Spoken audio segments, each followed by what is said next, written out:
नमस्कार। आप सभी का स्वागत है Rajasthan study point YouTube channel पर। आज इस वीडियो में हमें इंडियन जियोग्राफी के एक महत्वपूर्ण टॉपिक भारत की जो नदियां व झीलें हैं इनके बारे में पढ़ेंगे। भारत की नदियां और झीलें हैं इनके बारे में हमें थ्योरी है वो पढ़ेंगे और प्रीवियस ईयर क्वेश्चन जितने भी राजस्थान के एग्जाम में पूछे गए हैं उन सभी को हल करेंगे। शुरू करते हैं वीडियो। भारत की नदियां जो हैं इनके बारे में हम सबसे पहले पढ़ते हैं। नदियां हैं इनको उत्पत्ति और इनके उद्गम के आधार पर हमें इनका वर्गीकरण है वह दो भागों के अंदर करते हैं। दो भागों में इनका वर्गीकरण है वह करते हैं। एक तो हिमालय तंत्र की नदियां जो हिमालय से निकलती हैं वे नदियां, और प्रायद्वीपीय अपवाह तंत्र जो प्रायद्वीपीय पठार से जो नदियां निकलती हैं, इन दो भागों में वर्गीकरण करके हम इनको पढ़ते हैं। हिमालय तंत्र की जो नदियां हैं इसमें हम गंगा नदी, सिंधु नदी और ब्रह्मपुत्र जो नदी हैं इन तीन नदियों के बारे में पढ़ते हैं।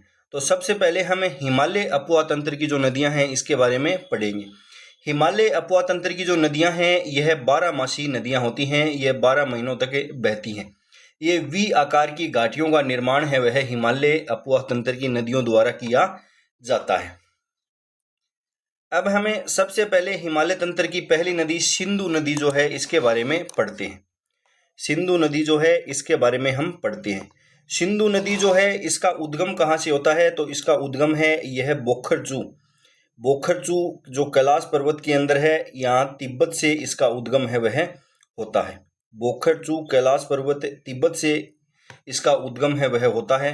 उसके बाद यह नदी बहती हुई दमचौक के अंदर भारत के अंदर प्रवेश है वह करती है। दमचौक के अंदर यह भारत में प्रवेश करती है और उसके बाद यह भारत के बाद पाकिस्तान में बहती हुई यह अरब सागर के अंदर गिर जाती है। अरब सागर में यह नदी है वह गिर जाती है। इसका उद्गम हो गया बोखरचू से। इसकी कुल लंबाई है वह 2880 किलोमीटर है। भारत के अंदर इसकी लंबाई की बात करें तो 1114 किलोमीटर है। इसका जो कुल जल ग्रहण क्षेत्र है वह 11.65 लाख किलोमीटर स्क्वायर है, और भारत में जो इसका जल ग्रहण क्षेत्र है यह 3.21 लाख किलोमीटर स्क्वायर है। यह जो नदी है यह गार्ज है, इसका निर्माण करती है बुंजी गार्ज का। बुंजी गार्ज है इसका निर्माण है वह नंगा पर्वत के समीप है वह करती है सिंधु नदी। इसके बाद में सिंधु नदी की सहायक जो नदियां हैं इसकी बात करें तो इनसे बाई ओर से मिलने वाली जो नदियां हैं वे कौन कौन सी हैं? तो वे हैं जास्कर, ट्रांस, पंचनद। पंचनद के नाम से झेलम, चिनाब, व्यास, रावी और सतलज है, इनको पंचनद के नाम से जाना जाता है। तो ये सभी नदियां हैं ये सिंधु नदी में बाईं ओर से मिलती हैं। सिंधु नदी पंचनद में ये जो पांचों नदियां हैं इसमें मिठानकोट में मिलती है। पंचनद के अंदर सिंधु नदी है वह कहाँ पर मिलती है? तो यह मिठानकोट पाकिस्तान के अंदर मिलती है। उसके बाद में इसमें दाईं ओर से मिलने वाली नदियां हैं वह कौन सी हैं? तो श्योक है, हुंजा है, गिलगिट है, काबुल, कुर्रम, तोची और गोमच। ये सभी दाईं ओर से मिलने वाली नदियां हैं। अब हमें सिंधु की जो सहायक नदियां हैं इसमें हमें सबसे पहले सतलज नदी है इसके बारे में पढ़ते हैं। सतलज जो नदी है इसके बारे में हम सबसे पहले पढ़ते हैं। सतलज जो नदी है इसका प्राचीन नाम है वह सतुद्री नदी है, और यह कितने किलोमीटर बहती है? तो यह 1450 किलोमीटर इसकी नदी की लंबाई है। इसका उद्गम है वह राकसताल झील है जो तिब्बत के अंदर है, यहाँ से इसका उद्गम होता है। तिब्बत में इसका नाम है वह लोंगचेन खंब के नाम से यह नदी है वह जानी जाती है। भारत के अंदर यह सिपकिला दर्रे से प्रवेश वह करती है, और इसके किनारे कौन कौन से शहर बसे हुए हैं? तो लुधियाना और फिरोजपुर शहर हैं वह सतलज नदी के किनारे बसे हुए हैं। सतलज नदी है इसका प्राचीन नाम है वह सतुद्री है, और यह 1450 किलोमीटर तक बहती है। इसका उद्गम है वह राकसताल झील तिब्बत से होता है। तिब्बत में इसके नाम है वह लोंगचेन खंब है। भारत में इसका प्रवेश है वह सिपकिला जो दर्रा है यहाँ से होता है। इसके किनारे बसे शहर कौन कौन से हैं? लुधियाना और फिरोजपुर। इसके बाद इस पर प्रमुख बांधों की बात करें तो भाखड़ा बांध हिमाचल प्रदेश के अंदर है, और नांगल बांध है वह इसके अंदर पंजाब के अंदर स्थित है। इस पर परियोजनाएं हैं वह कौन कौन सी हैं? भाखड़ा, नांगल व नाथपा जाकरी परियोजनाएं हिमाचल प्रदेश के अंदर इस पर स्थित है। सतलज जो नदी है यह पाकिस्तान के पंजाब राज्य के ये बहावल है, बहावलपुर जिले में उच्च शरीफ शहर के समीप चिनाब में मिल जाती है। सतलज जो नदी है यह पाकिस्तान के पंजाब राज्य के बहावलपुर जिले के उच्च शरीफ जो शहर है इसके समीप चिनाब के अंदर यह मिल जाती है। उसके बाद में हम पढ़ते हैं व्यास नदी के बारे में। व्यास नदी जो है इसका प्राचीन नाम है वह है विपाशा। इसका प्राचीन नाम है वह है विपाशा। इसका उद्गम है वह कहाँ से होता है, तो यह हिमाचल प्रदेश में रोहतांग दर्रे के समीप व्यास कुंड जो है यहाँ से व्यास नदी है वह निकलती है। यह नदी है यह कुल्लू घाटी से होकर गुजरती है। व्यास जो नदी है यह कुल्लू घाटी से होकर गुजरती है। इस पर बांध बने हुए हैं, एक तो पोंग बांध है वो इस पर बना हुआ है और ये कहाँ पर है, यह कांगड़ा जिला हिमाचल प्रदेश के अंदर स्थित है। इससे महाराणा प्रताप सागर जलाशय का निर्माण है वह होता है। पोंग जो बांध है जो हिमाचल प्रदेश के अंदर है, इससे महाराणा प्रताप सागर जलाशय का निर्माण है वह होता है। इसका जो संपूर्ण प्रवाह है यह 470 किलोमीटर है जो भारत के अंदर ही है। व्यास नदी का जो संपूर्ण प्रवाह है वह भारत के अंदर ही है।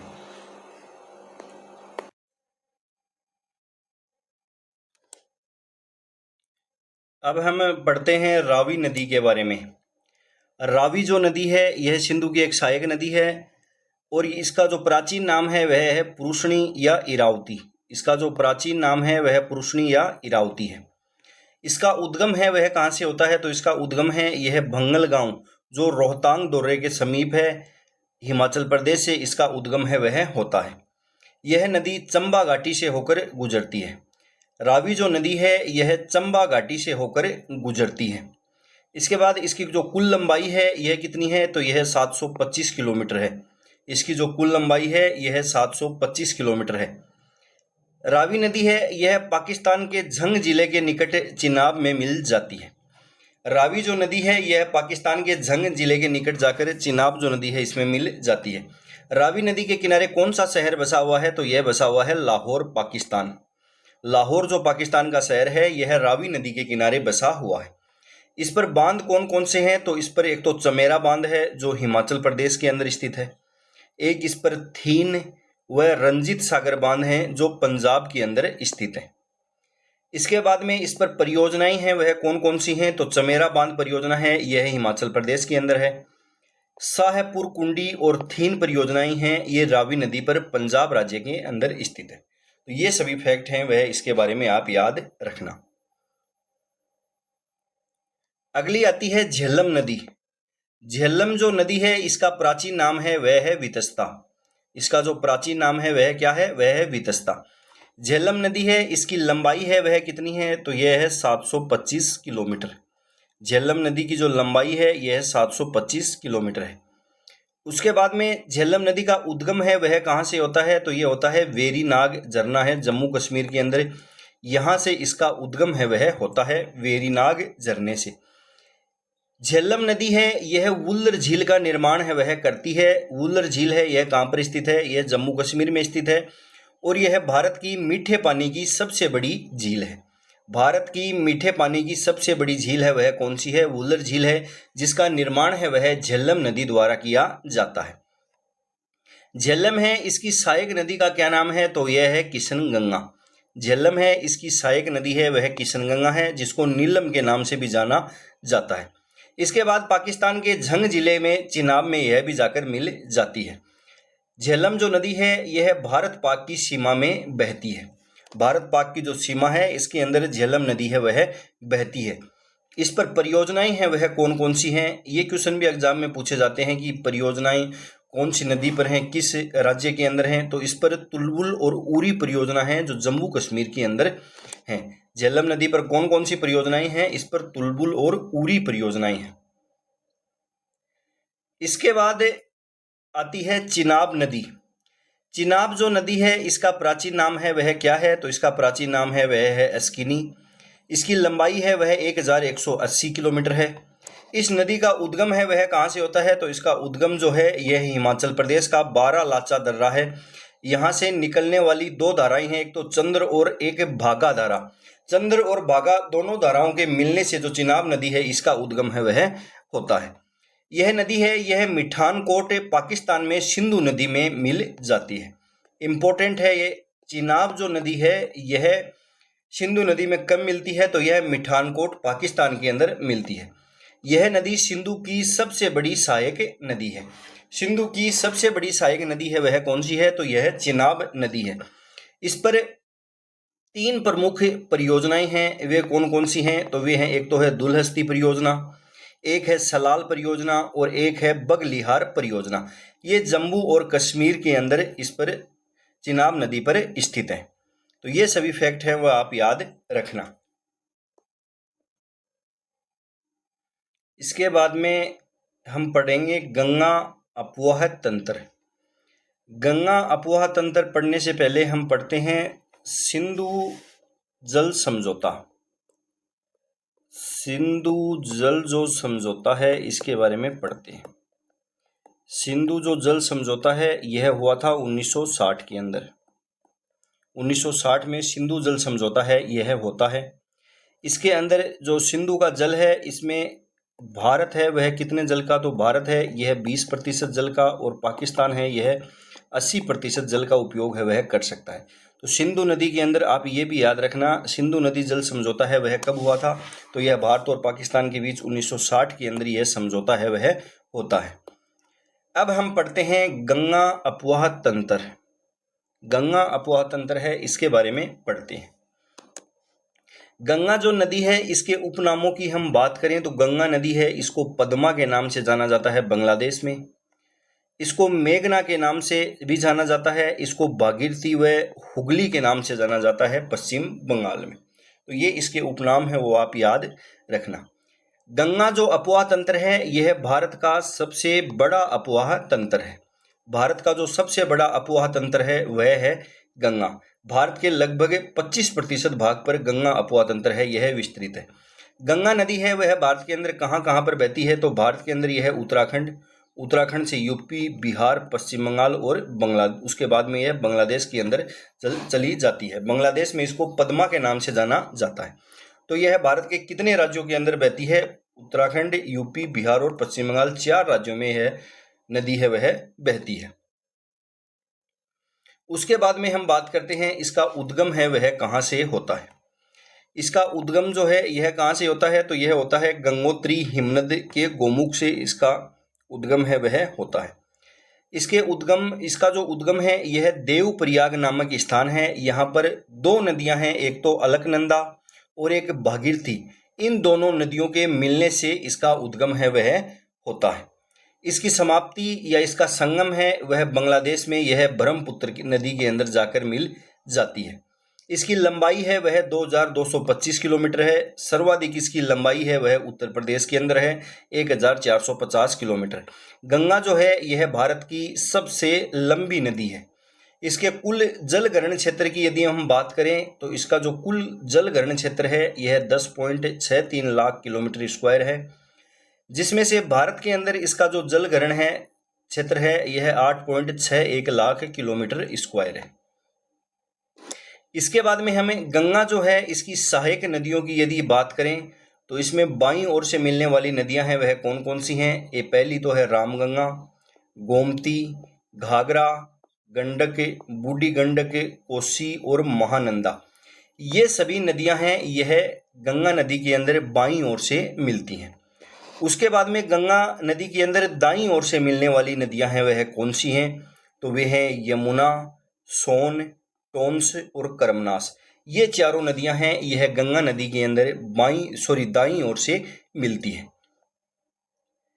इसके बाद में हमें उत्तराखंड के जो 5 प्रयाग हैं इनके बारे में एग्जाम में क्वेश्चन पूछा जाता है, मोस्ट इंपोर्टेंट है।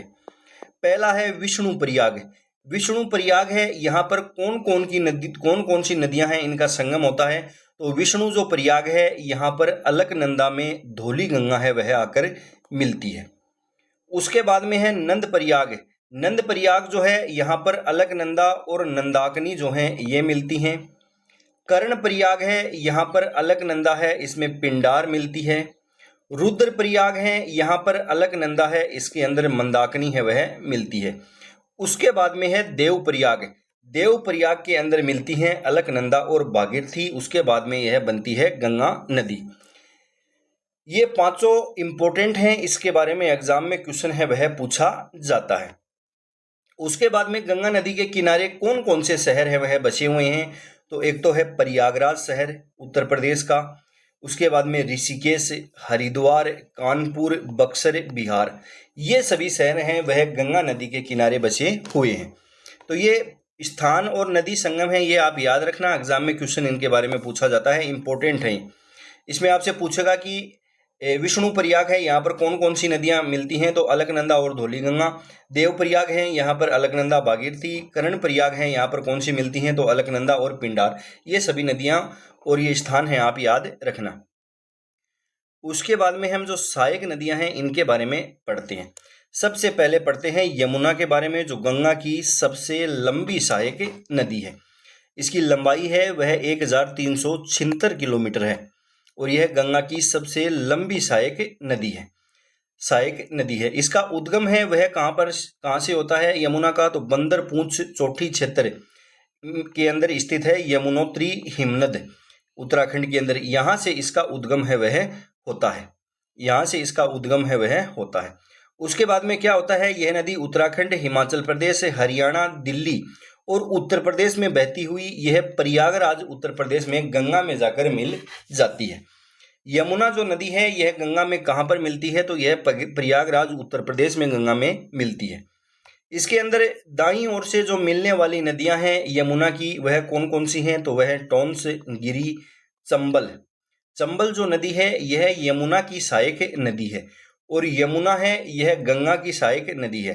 तो राजस्थान के एग्जाम में एक बार क्वेश्चन पूछा गया है कि राजस्थान के अंदर गंगा की सहायक नदी है वह कौन सी है, तो कौन सी है, चंबल, क्योंकि चंबल यमुना की सहायक है और यमुना गंगा की सहायक है।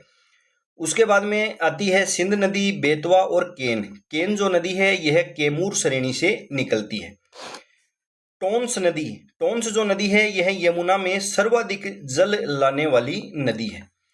यमुना के अंदर सर्वाधिक जल है वह कौन सी नदी द्वारा लाया जाता है, तो वह लाया जाता है टोंस नदी द्वारा। बाईं ओर से मिलने वाली नदियां हैं वह हिंडन और सेंगर है, तो ये भी आप याद रखना।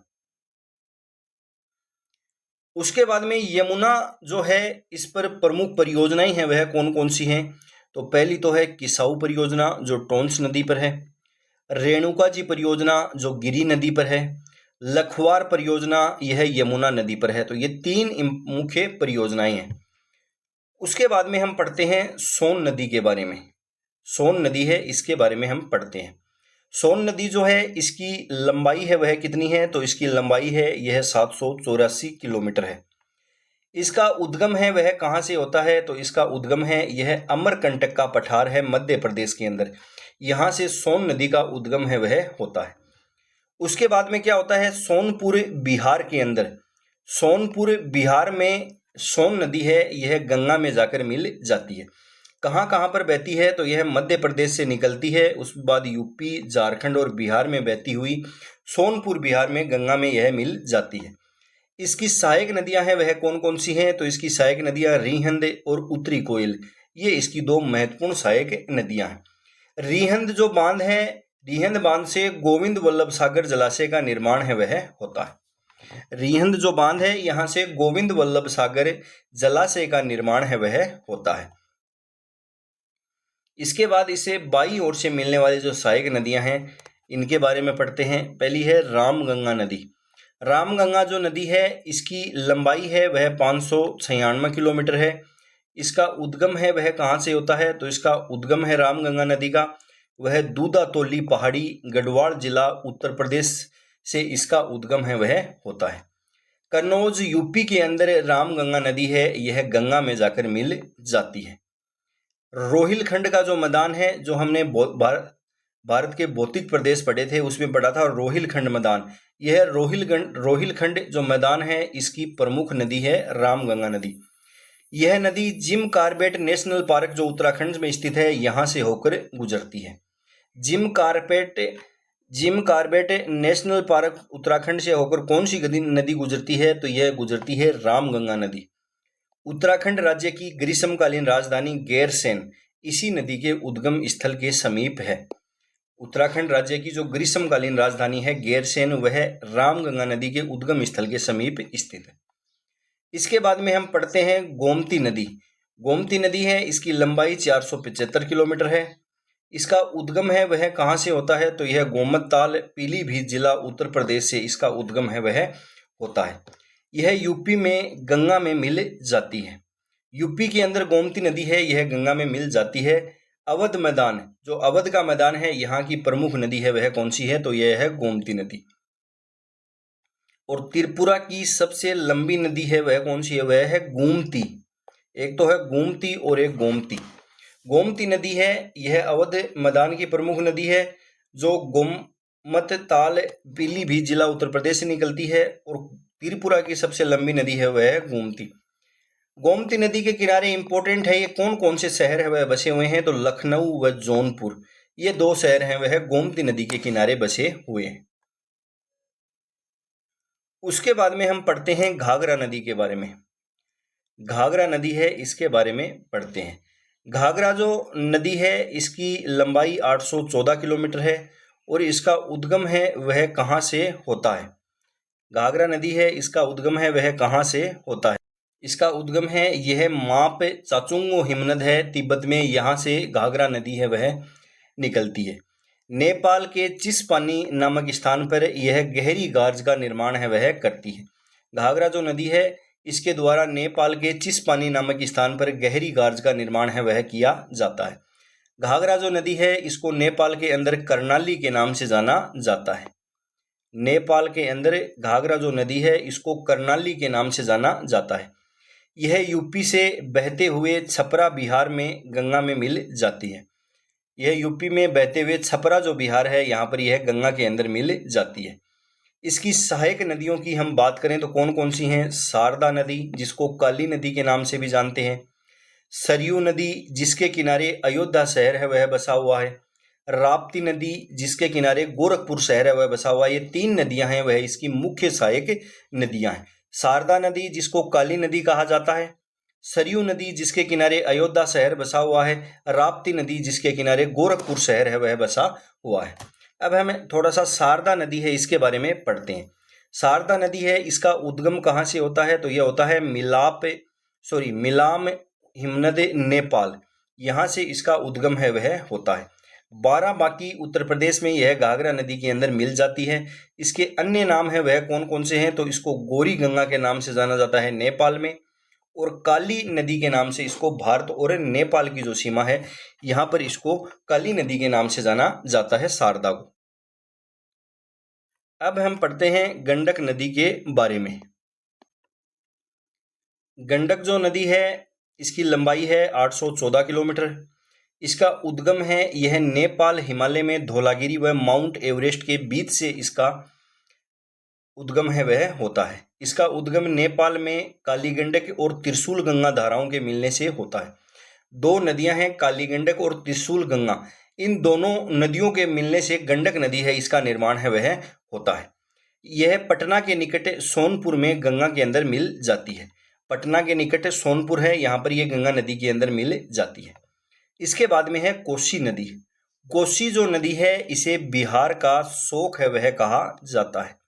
इंपॉर्टेंट है, बिहार का शोक है वह किसे कहा जाता है, तो वह कहा जाता है कोसी नदी को। इसकी जो लंबाई है यह 729 किलोमीटर है। कोसी नदी है, इसका उद्गम है वह कहाँ से होता है, तो यह होता है गोसाईथान, नेपाल हिमालय से। नेपाल में जो कोसी नदी है, इसको सप्त कोसी के नाम से जाना जाता है। नेपाल में इसको सप्त कोसी के नाम से जाना जाता है। इसकी जो प्रमुख धाराएं हैं वे हैं अरुण कोसी, सुन कोसी और कोसी। गंगा के अंदर सर्वाधिक अवसाद लाने वाली नदी है वह कौन सी है, तो वह है कोसी नदी। गंगा में सर्वाधिक अवसाद है वह कोसी नदी द्वारा लाए जाते हैं। यह भागलपुर बिहार में गंगा में मिल जाती है। भागलपुर जो बिहार है, यहाँ पर यह गंगा नदी के अंदर मिल जाती है। अब हम पढ़ेंगे महानंदा नदी के बारे में। महानंदा जो नदी है, इसकी लंबाई 360 किलोमीटर है। इसका उद्गम है, यह दार्जिलिंग पहाड़ियाँ जो पश्चिम बंगाल के अंदर हैं, यहाँ से इसका उद्गम है वह होता है। फरक्का पश्चिम बंगाल में यह गंगा में मिल जाती है। यह गंगा के बाईं तट से मिलने वाली अंतिम नदी है। गंगा में बाईं तट से मिलने वाली अंतिम नदी है वह महानंदा नदी है। इसके बाद में गंगा की वितरिकाएं हैं, इनके बारे में हमें पढ़ते हैं। गंगा की वितरिका के रूप में कौन कौन सी नदियां बहती हैं? तो पहली तो है हुगली नदी। हुगली नदी है, इसका उद्गम है वह फरक्का पश्चिम बंगाल में गंगा से होता है। फरक्का पश्चिम बंगाल के अंदर गंगा से यह वितरिका के रूप में हुगली नदी है वह निकलती है। भागीरथी और हुगली दो धाराओं के अंदर गंगा है वह यहाँ पर विभाजित होती है। इस नाम से यह भागीरथी के नाम से जो गंगा है यह बांग्लादेश के अंदर प्रवेश कर जाती है और इसकी एक वितरिका हुगली नदी के रूप में बहती है।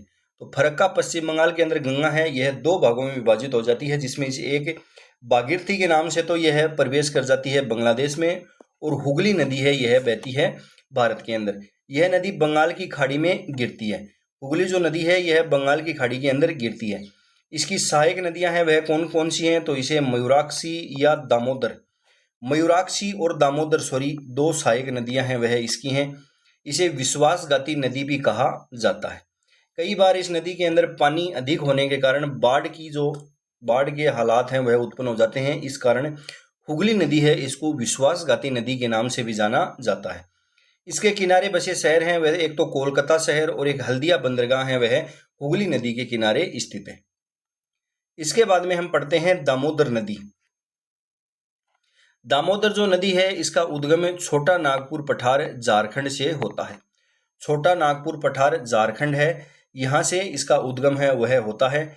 उसके बाद संगम हुगली नदी है, संगम पश्चिम बंगाल के अंदर ये हुगली नदी के अंदर मिल जाती है।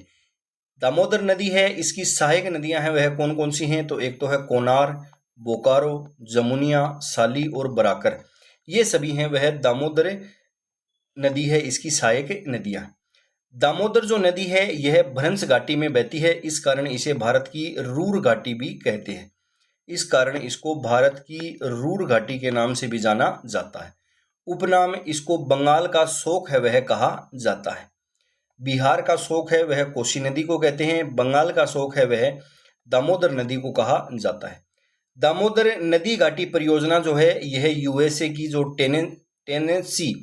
टेनेसी नदी है घाटी परियोजना है इस पर आधारित है। दामोदर नदी घाटी परियोजना है यह यूएसए की टेनेसी नदी घाटी परियोजना है इस पर आधारित है। इसके बाद में हिमालय तंत्र का तीसरा जो नदी तंत्र है यह है ब्रह्मपुत्र नदी तंत्र। ब्रह्मपुत्र जो नदी तंत्र है इसकी लंबाई 2900 किलोमीटर है। इसका उद्गम है वह कहाँ से होता है? तो इसका उद्गम है यह चेमायुंग डुंग ग्लेशियर तिब्बत से ब्रह्मपुत्र नदी है यह निकलती है। इसका समाप्ति स्थल है वह है बंगाल की खाड़ी, बंगाल की खाड़ी में जाकर यह नदी है वह गिर जाती है।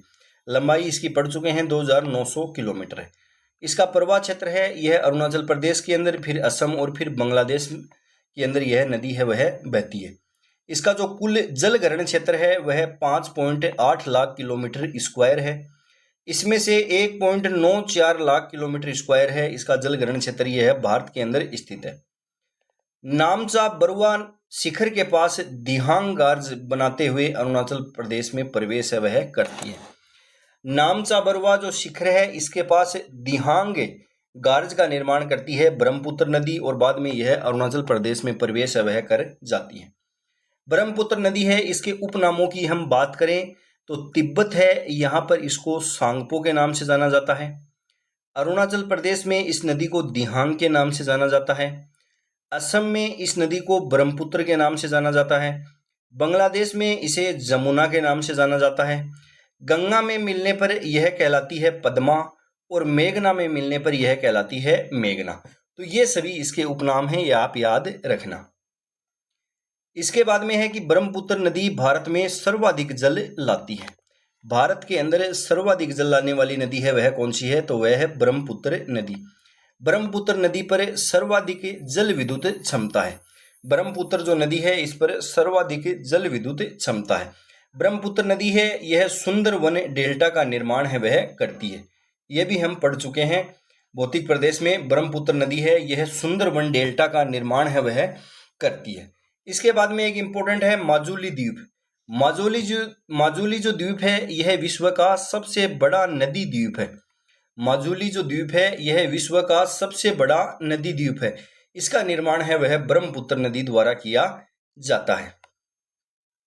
ये ब्रह्मपुत्र नदी है जो तिब्बत से निकलती है, उसके बाद में यह अरुणाचल प्रदेश में प्रवेश करती है, असम के अंदर बहती है और यहाँ पर ये बांग्लादेश में बहती है और फिर बंगाल की खाड़ी में गिर जाती है। गंगा नदी है, यह यहाँ पर इसके अंदर मिलती है। इसकी सहायक नदियां हैं वह कौन सी हैं? तीस्ता, मानस, कामेग, सुबनसिरी, दिवांग, लोहित, दिसांग, धनसिरी और कंपिली, ये सभी हैं इसकी सहायक नदियां हैं। इसकी सहायक नदियों में हमें दाईं ओर से इसमें मिलने वाली जो सहायक नदियां हैं उनकी बात करें तो इसमें तीस्ता नदी, मानस नदी, कामेंग नदी और सुबनसिरी, ये नदियां हैं वह इसके अंदर दाईं ओर से मिलती हैं। इसमें बाईं ओर से मिलने वाली जो नदियां हैं वे हैं लोहित नदी, दिसांग नदी, दिबांग, कंपिली और धनसिरी, ये सभी नदियां हैं वह इसमें बाईं ओर से मिलती हैं। ये अब हमें सबसे पहले जो लोहित नदी है इसके बारे में पढ़ते हैं। लोहित जो नदी है इसका उद्गम कहाँ से होता है? तो यह होता है जयालचू से, जो पूर्वी तिब्बत के अंदर स्थित है। इसका संगम है वह ब्रह्मपुत्र नदी में, उपनाम खून की नदी। लोहित जो नदी है इसको खून की नदी भी कहा जाता है। उसके बाद में है कामेंग नदी। कामेंग नदी का उद्गम है वह पूर्वी हिमालय, तवांग जिला, अरुणाचल प्रदेश से इसका उद्गम है वह होता है। इसका संगम है वह कहाँ से? तो संगम है या समाप्ति स्थल है यह ब्रह्मपुत्र नदी में हो जाता है। असम में इसको जिया भारेली के नाम से जाना जाता है। जिया भारेली के नाम से जाना जाता है कामेंग नदी को। अब हम पढ़ते हैं प्रायद्वीपीय अपवाह तंत्र। प्रायद्वीपीय अपवाह तंत्र है, इसके बारे में पढ़ते हैं। प्रायद्वीपीय जो अपवाह तंत्र है इसके अंदर जो नदियां होती हैं ये मौसमी होती हैं। इनका मार्ग है वह सीधा होता है, ये अपना मार्ग बदलती नहीं। ये दो विशेषताएं हैं, वे आप प्रायद्वीपीय अपवाह तंत्र की नदियों के बारे में याद रखना। प्रायद्वीपीय अपवाह तंत्र है, इसको हम दो भागों में बांटकर पढ़ते हैं। एक तो बंगाल की खाड़ी में गिरने वाली नदियां और एक अरब सागर में गिरने वाली नदियां। बंगाल की खाड़ी में गिरने वाली जो नदियां हैं वह स्वर्णरेखा, वैतरणी, महानदी, गोदावरी, कृष्णा, कावेरी, पेनार, ब्राह्मणी नदी और वैगई नदी, ये सभी नदियां हैं यह बंगाल की खाड़ी में अपना जल है वह गिराती हैं। इसके बाद में अरब सागर में गिरने वाली नदियां हैं वह नर्मदा नदी, तापी, माही, साबरमती, मंडोवी, जुभारी, शरावती, पेरियार और भरतपुंजा, ये सभी नदियां हैं वे अपना जल अरब सागर के अंदर गिराती हैं। तो अब हमें पढ़ते हैं बंगाल की खाड़ी में अपना जल गिराने वाली जो नदियां हैं प्रायद्वीपीय पठार की, उनके बारे में। सबसे पहली जो नदी है वह है स्वर्ण रेखा नदी। स्वर्ण रेखा नदी है, इसके बारे में हम सबसे पहले पढ़ते हैं। स्वर्ण रेखा नदी है, इसकी लंबाई 395 किलोमीटर है। इसका उद्गम है वह कहाँ से होता है? तो यह रांची का पठार जो झारखंड के अंदर स्थित है, यहाँ से स्वर्ण रेखा नदी है वह निकलती है। इसका संगम है वह बंगाल की खाड़ी में, यह अपना जल है वह छोड़ती है। परवा क्षेत्र है वह कौन सा है? तो झारखंड से निकलकर यह ओडिशा और पश्चिम बंगाल के अंदर बहती है। इसके किनारे बसा शहर है वह कौन सा है? तो जमशेदपुर जो है यह स्वर्ण रेखा नदी के किनारे बसा हुआ है। झारखंड में हुंडरू जलप्रपात है वह यह बनाती है। झारखंड के अंदर हुंडरू जलप्रपात है वह स्वर्ण रेखा नदी है वह बनाती है। पूर्वी अपवाह तंत्र की एकमात्र नदी है जो नदमुख बनाती है। पूर्वी जो अपवाह तंत्र है इसकी एकमात्र नदी है जो नदमुख का निर्माण है वह करती है। इसके बाद में हम पढ़ते हैं वैतरणी नदी के बारे में। वैतरणी जो नदी है इसका उद्गम है यह कयोंझर झील उड़ीसा के अंदर है, जहां यहाँ से इसका उद्गम है वह होता है। संगम है यह होगा बंगाल की खाड़ी में। इसका उपनाम है वह क्या है? तो इसका उपनाम है वह घामरा नदी या नरक लोक की नदी भी इसको कहा जाता है। घामरा नदी या नरक लोक की जो नदी है वह वैतरणी को कहा जाता है। इसके बाद में आती है ब्राह्मणी नदी। ब्राह्मणी जो नदी है इसका उद्गम कहाँ से होता है? तो यह राउरकेला ओडिशा में शंख व दक्षिणी कोयल नदियों के मिलने पर इसका जो उद्गम है वह होता है। संगम या समाप्ति स्थल है वह इसका बंगाल की खाड़ी में होगा। वैतरणी नदी व ब्राह्मणी नदी के मध्य डेल्टा क्षेत्र में भितरकनिका मैंग्रोव है वह स्थित है। वैतरणी नदी व ब्राह्मणी जो नदी है इनके डेल्टा क्षेत्र में भितरकनिका मैंग्रोव जो हैं यह वन पाए जाते हैं। उसके बाद में है महानदी। महानदी है इसकी लंबाई है वह 851 किलोमीटर है। इसका उद्गम है वह कहाँ से होता है, तो यह सिहावा पहाड़ियाँ छत्तीसगढ़ में है, यहाँ से यह नदी है वह निकलती है। इसका संगम है वह कहाँ पर, तो संगम बंगाल की खाड़ी में। नदी प्रवाह यह छत्तीसगढ़ और उड़ीसा के अंदर महानदी है वह बहती है। महानदी की सहायक नदियों की यदि हम बात करें तो बाईं ओर से इसमें ईब, हसदो, मंद और शयोनाथ, ये सभी इसमें बाईं ओर से मिलने वाली नदियां हैं। और दाईं ओर से मिलने वाली नदियां हैं वह ओंग और तेल, ये दो नदियां इसमें दाईं ओर से मिलती हैं। अब हम इस नदी पर जो परियोजनाएं हैं उनकी बात करते हैं। हीराकुंड परियोजना ओडिशा के अंदर है और हीराकुंड है यह भारत का सबसे लंबा बांध है। टिक्करपारा परियोजना है यह ओडिशा के अंदर है। इस नदी में महानदी छत्तीसगढ़ में कटोरे के आकार का बेसिन है वह बनाती है, इसलिए छत्तीसगढ़ को भारत का चावल कटोरा है वह कहा जाता है। छत्तीसगढ़ है इसको भारत का चावल कटोरा है वह कहा जाता है। महानदी डेल्टा क्षेत्र में राष्ट्रीय राजमार्ग 5 है वह स्थित है। इसके किनारे हैं वह कौन कौन से शहर बसे हुए हैं, तो कटक, संबलपुर, भुवनेश्वर, ओडिशा, ये सभी शहर हैं वह महानदी के किनारे बसे हुए हैं। उसके बाद में आती है गोदावरी नदी। गोदावरी नदी इम्पोर्टेंट है। इसकी जो लंबाई है यह 1465 किलोमीटर है। इसका उद्गम है वह क्या है, उद्गम कहाँ से होता है, तो कल सूबाई चोटी महाराष्ट्र के त्रियंबक पठार से। कल सूबाई चोटी महाराष्ट्र के अंदर है, त्रियंबक पठार में, वहाँ से इसका उद्गम है वह होता है।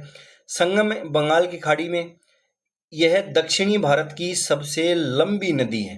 मोस्ट इम्पोर्टेंट है, क्वेश्चन एग्जाम में पूछा जाता है। दक्षिणी भारत की सबसे लंबी नदी है वह कौन सी है, वह गोदावरी नदी है। एक है उपनाम की बात करें तो इसका उपनाम वृद्ध गंगा इसको कहा जाता है। इसके बाद में दक्षिण गंगा है वह इसको कहा जाता है। वृद्ध गंगा और दक्षिण गंगा है वह इसको कहा जाता है। दक्षिण जो गंगा है यह कहा जाता है गोदावरी को, और एक आता है दक्षिण की गंगा, इसमें आपको कंफ्यूज नहीं होना है। दक्षिण की गंगा है वह कहा जाता है कावेरी को। दक्षिण की गंगा है वह कहा जाता है कावेरी नदी को। कावेरी जो नदी है इसको दक्षिण की गंगा कहा जाता है, और दक्षिण गंगा है यह कहा जाता है गोदावरी नदी को। इसके बाद में इसका प्रवाह क्षेत्र है, इसकी बात करें तो यह महाराष्ट्र, तेलंगाना, आंध्र प्रदेश और पुदुचेरी है, यहाँ पर यह नदी है वह बहती है। इसकी सहायक नदियां हैं वह कौन कौन सी हैं, गोदावरी नदी इंपॉर्टेंट है, इसकी सहायक नदियां हैं ये भी आप याद करना। बाईं ओर से इसके अंदर सहायक नदियां हैं वह हैं पेनगंगा, वेनगंगा, प्राणहिता, इंद्रावती, सवरी, पूर्णा और वर्धा। दाईं ओर से परवरा और मंजरा, ये इनकी बाईं और दाईं ओर से मिलने वाली गोदावरी की सहायक नदियां हैं। इसके बाद इसके किनारे जो शहर हैं वह कौन कौन से हैं, तो नासिक और नागपुर, ये दोनों शहर हैं वह गोदावरी नदी के किनारे बसे हुए हैं। कौन कौन से जलप्रपात हैं, इनका निर्माण इसके द्वारा किया जाता है, तो गोदावरी नदी है इसकी सहायक नदी है इंद्रावती नदी, इसके द्वारा चित्रकूट जलप्रपात है, इसका निर्माण छत्तीसगढ़ में किया जाता है। एक इसकी सहायक नदी है वह है सिल्लेरू नदी, जिसके द्वारा दुदुमा जलप्रपात का निर्माण ओडिशा के अंदर किया जाता है। तो ये भी इंपॉर्टेंट है, आप याद रखना। इस पर परियोजनाएं हैं वह कौन कौन सी हैं, तो पोलावरम बांध आंध्र प्रदेश में है, श्री राम सागर और निजाम सागर ये हैं तेलंगाना के अंदर, इंपॉर्टेंट है दोनों। बाली मेला यह है ओडिशा के अंदर है। तो ये परियोजनाएं हैं, ये भी आप याद रखना। इसके बाद में हम आते हैं कृष्णा नदी। कृष्णा नदी है, इसके बारे में हम पढ़ते हैं। कृष्णा जो नदी है यह 1400 किलोमीटर है इसकी लंबाई। इसका उद्गम कहाँ से होता है, तो यह महाबलेश्वर, पश्चिमी घाट, महाराष्ट्र जो है, यहाँ से कृष्णा नदी का उद्गम है वह होता है। इसका प्रवाह क्षेत्र है वह कौन सा है, तो प्रवाह क्षेत्र यह महाराष्ट्र से निकलती है, कर्नाटक में इसका सर्वाधिक यह बहती है, तेलंगाना और आंध्र प्रदेश यहाँ पर यह नदी है वह बहती है। कृष्णा नदी है इसकी सहायक जो नदियां हैं इनकी बात करें तो बाईं ओर से इसमें भीमा, मूसी नदी, मूसी जो नदी है इसके किनारे हैदराबाद शहर है वह स्थित है, कोयना, मुनेर, ये चारों नदियां इसके अंदर बाईं ओर से मिलती हैं। दाईं ओर से मिलने वाली यदि नदियों की बात करें कृष्णा नदी में घाटप्रभा, मालप्रभा, पंचगंगा और तुंगभद्रा नदी, ये नदियां हैं वह इसके अंदर दाईं ओर से मिलती हैं। इसके किनारे कौन कौन से शहर हैं वह बसे हुए हैं, तो विजयवाड़ा शहर आंध्र प्रदेश का और सांगली शहर महाराष्ट्र, ये दोनों इसके किनारे बसे हुए हैं। हैदराबाद शहर है, यह इसकी सहायक नदी है मूसी नदी, इसके किनारे स्थित है। इस पर परियोजनाएं हैं वह कौन कौन सी हैं, तो अलमाटी बांध कर्नाटक के अंदर, नागार्जुन सागर बांध तेलंगाना में और तुंगभद्रा बांध कर्नाटक में। तो ये 3 परियोजनाएं हैं, यह कृष्णा नदी पर स्थित है। कृष्णा नदी गोदावरी नदी के साथ मिलकर आंध्र प्रदेश में भारत का दूसरा बड़ा डेल्टा है, इसका निर्माण है वह करती है। ये सभी फैक्ट हैं वह आपको कृष्णा नदी के बारे में याद रखने हैं। इसके बाद में आती है कावेरी नदी। कावेरी जो नदी है यह 800 किलोमीटर इसकी लंबाई है। इसका उद्गम कहाँ से होता है, तो इसका उद्गम बरमगिरी जो पहाड़ियाँ हैं, कोडागु जिला कर्नाटक, यहाँ से इसका उद्गम है वह होता है। इसकी समाप्ति जो है यह बंगाल की खाड़ी, अपुआ क्षेत्र है वह इसका तमिलनाडु के अंदर यह सर्वाधिक बहती है, फिर कर्नाटक और केरल। इसकी सहायक जो नदियां हैं इसकी बात करें तो इसके अंदर बाईं ओर से मिलने वाली नदियां हैं वह कौन सी हैं, वे हैं हेमावती, अर्कावती, शिमला, हेरांगी और लोका पाउनी। ये सभी नदियां हैं यह इसमें बाईं ओर से मिलती हैं। दाईं ओर से मिलने वाली नदियां हैं वह लक्ष्मण तीर्थ, काबिनी, स्वर्णवती, भवानी और अमरावती। ये नदियां हैं वह इसमें दाईं ओर से मिलती हैं। उपनाम की बात करें तो इसको दक्षिणी भारत की गंगा के नाम से कावेरी नदी को जाना जाता है। दक्षिणी गंगा गोदावरी को कहते हैं और दक्षिण भारत की गंगा है यह कावेरी को कहा जाता है। कावेरी दक्षिणी भारत की सदावाहिनी नदी है। कावेरी नदी 3 बार 2 धाराओं में बंटकर पुनः मिल जाती है। कावेरी जो नदी है यह 3 बार 2 धाराओं में बंटती है और पुनः मिल जाती है। इसके किनारे बसे हुए शहर हैं वह कौन से हैं, तंजावुर, श्रीरंगपट्टनम और मैसूर हैं वह इसके किनारे बसे हुए हैं। नदी द्वीप है वह कौन कौन से हैं, तो श्रीरंगपट्टनम और शिवसमुद्रम ये कर्नाटक के अंदर और श्रीरंगम द्वीप तमिलनाडु में है, वह इसके नदी द्वीप है। इसका जो प्रमुख जलप्रपात है वह है शिव समुद्रम जो कर्नाटक के अंदर स्थित है। तो ये इम्पोर्टेंट है, इसके जलप्रपात, नदी द्वीप और इसके किनारे बसे शहर, ये सभी आपको याद रखने हैं। उसके बाद में आती है पेन्नार नदी। पेन्नार नदी है, इसका उद्गम है वह नंदी दुर्ग पहाड़ी, कोलार जिला कर्नाटक से होता है। इसका संगम है यह बंगाल की खाड़ी। इसके परवा क्षेत्र है वह कर्नाटक और आंध्र प्रदेश है। इसकी सहायक नदियां हैं पेन्नार की, वे हैं चित्रावली और पापानगनी, और यह आंध्र प्रदेश के रायलसीमा क्षेत्र की प्रमुख नदी है। आंध्र प्रदेश का जो रायलसीमा क्षेत्र है इसकी प्रमुख नदी है वह पेन्नार नदी है। इसके बाद में आती है वेगई नदी। वेगई जो नदी है यह वसानद पहाड़ी तमिलनाडु से इसका उद्गम होता है। इसका संगम है, इंपॉर्टेंट है, पाक की खाड़ी है यह इसका संगम है। इसके किनारे बसे शहर हैं वह मदुरई शहर और डिंडिगुल शहर जो तमिलनाडु के हैं, ये दोनों वेगई नदी के किनारे बसे हुए हैं। अब हम पढ़ते हैं अरब सागरीय अफवाह तंत्र। अरब सागर में जो अपना जल छोड़ती हैं नदियां, उनके बारे में हम पढ़ते हैं। सबसे पहले हमें नर्मदा जो नदी है इसके बारे में पढ़ते हैं। इसकी कुल लंबाई है यह 1312 किलोमीटर है। इसका जल ग्रहण क्षेत्र है वह 98,796 वर्ग किलोमीटर स्क्वायर। उद्गम है इसका होता है अमरकंटक की पहाड़ियाँ मध्य प्रदेश हैं, यहाँ से नर्मदा जो नदी है यह निकलती है। इसका संगम है वह खंबात की खाड़ी है, यहाँ पर है। इसका परवा क्षेत्र की हम बात करें तो यह मध्य प्रदेश से निकलकर महाराष्ट्र, गुजरात और उसके बाद खंबात की खाड़ी में अपना जल है वह छोड़ती है। यह अरब सागर में गिरने वाली प्रायद्वीपीय भारत की सबसे बड़ी नदी है। अरब सागर में गिरने वाली प्रायद्वीपीय भारत की सबसे बड़ी नदी है वह सबसे लंबी नदी है वह कौन सी है, तो वह है नर्मदा नदी। यह नदी विंध्याचल और सतपुड़ा जो पर्वत श्रेणियां हैं इनके मध्य बहती है। इसकी सहायक नदियों की यदि हम बात करें तो इसकी बाईं ओर से सहायक नदियां हैं वह तवा, शक्कर, शेर, बंजर, बरमार हैं। और उसके बाद दाईं ओर से इसकी बात करें, दाईं ओर से नदियां कौन कौन सी हैं, तो हथीनी, चंद्रकेसर, कोलार, वर्मा और ओरसीन, ये सभी नदियां हैं वह इसके अंदर दाईं ओर से मिलती हैं। इसके ऊपर जलप्रपात हैं वह कौन कौन से हैं, तो धुआंधार जलप्रपात जबलपुर के अंदर, कपिलधार जलप्रपात है यह जबलपुर में। दुग्धधारा, ये कपिल धारा है। दुग्धधारा दुग्धधारा जलप्रपात है यह मध्य प्रदेश के अंदर। ये तीनों ही जलप्रपात हैं वह नर्मदा नदी पर मध्य प्रदेश में स्थित है। इसके बाद इस पर प्रमुख परियोजनाएं हैं उनके बारे में पढ़ते हैं। परियोजनाएं कौन कौन सी हैं? सरदार सरोवर परियोजना है, यह गुजरात के अंदर है। इस पर इंदिरा सागर परियोजना, ओमकारेश्वर परियोजना और महेश्वर परियोजना, ये तीनों परियोजनाएं हैं, यह मध्य प्रदेश के अंदर स्थित है।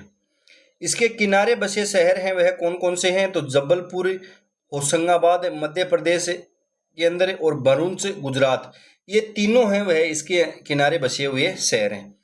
उसके बाद में स्थित पढ़ते हैं स्टैचू ऑफ यूनिटी। यह नर्मदा जो नदी है इसके साधु बेट द्वीप है, यहाँ पर स्टैचू ऑफ यूनिटी का निर्माण किया गया है। इसकी ऊंचाई है वह 152 मीटर है और यह वल्लभ भाई पटेल को समर्पित है। इसके बाद में हम पढ़ते हैं ताप्ती नदी के बारे में। ताप्ती जो नदी है इसकी लंबाई है वह 724 किलोमीटर है। इसका जो अपवा क्षेत्र है यह 65,145 किलोमीटर है। इसका उद्गम है वह कहाँ से होता है? तो मुल्लाई बैतूल जिला मध्य प्रदेश से इसका उद्गम है वह होता है। समाप्ति है इसकी खंबात की खाड़ी में होती है।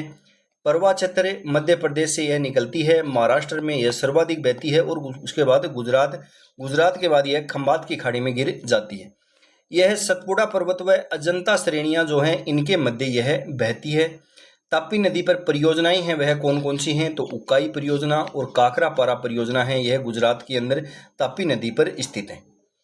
उसके बाद में आती है साबरमती नदी।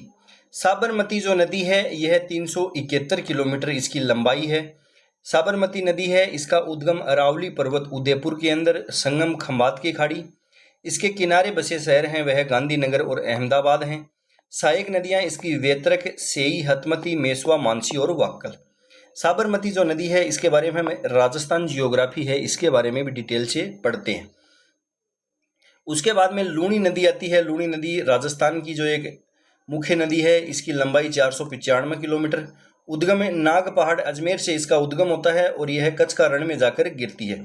लूणी जो है यह पश्चिमी राजस्थान की सबसे बड़ी नदी है।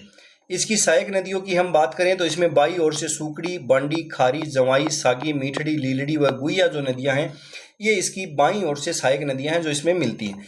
ये इंपॉर्टेंट क्वेश्चन है, राजस्थान जियोग्राफी में कई बार एग्जाम में क्वेश्चन पूछा गया है कि लूणी नदी में एक कौन सी एकमात्र नदी है जो इसके अंदर दाईं ओर से मिलती है? तो वह है जोजड़ी नदी। जोजड़ी जो नदी है यह इसके अंदर एकमात्र जो ऐसी नदी है जो दाईं ओर से मिलती है। उपनाम है इसको आधी मीठी व आधी खारी के नाम से जाना जाता है, क्योंकि बालोतरा तक इसका पानी है वह मीठा रहता है और बाद में इसका पानी खारा हो जाता है। इसके बाद में आती है माही नदी। माही भी राजस्थान की एक मुख्य नदी है, 576 किलोमीटर इसकी लंबाई है। उद्गम है वह मेहंद झील मध्य प्रदेश, संगम खंबात की खाड़ी के अंदर। इसकी लंबाई 576 किलोमीटर पड़ चुके हैं। कर्क रेखा को माही नदी है यह 2 बार काटती है। परवा क्षेत्र है वह मध्य प्रदेश, राजस्थान और गुजरात। इसकी सहायक नदियां हैं वह सोम, जाखम, एराव, अनास, साप व मोरेन है। इसके बाद में आती है मांडवी नदी। मांडवी जो नदी है इसकी लंबाई 81 किलोमीटर है। उद्गम है इसका पश्चिमी घाट कर्नाटक से होता है और संगम जो समाप्ति स्थल है यह अरब सागर में। मांडवी नदी है इसको गोवा की जीवन रेखा के नाम से जाना जाता है। गोवा की जो जीवन रेखा है यह कहा जाता है मांडवी नदी को। इसके किनारे बसा शहर है वह कौन सा है? तो गोवा की राजधानी पणजी है, यह इसके किनारे बसी हुई है। उसके बाद में इसका परवा क्षेत्र कर्नाटक, महाराष्ट्र और गोवा। कर्नाटक, महाराष्ट्र और गोवा है, यहाँ पर यह नदी है वह बहती है। इस पर जलप्रपात है वह कौन सा है? तो दूध सागर जलप्रपात है वह गोवा के अंदर इस पर बना हुआ है। इसके बाद में आती है शरावती नदी। शरावती नदी है इसकी कुल लंबाई 128 किलोमीटर है। इसका उद्गम है वह शिमोगा जिला कर्नाटक और संगम अरब सागर में। जलप्रपात बनाती है जोग जलप्रपात शरावती नदी।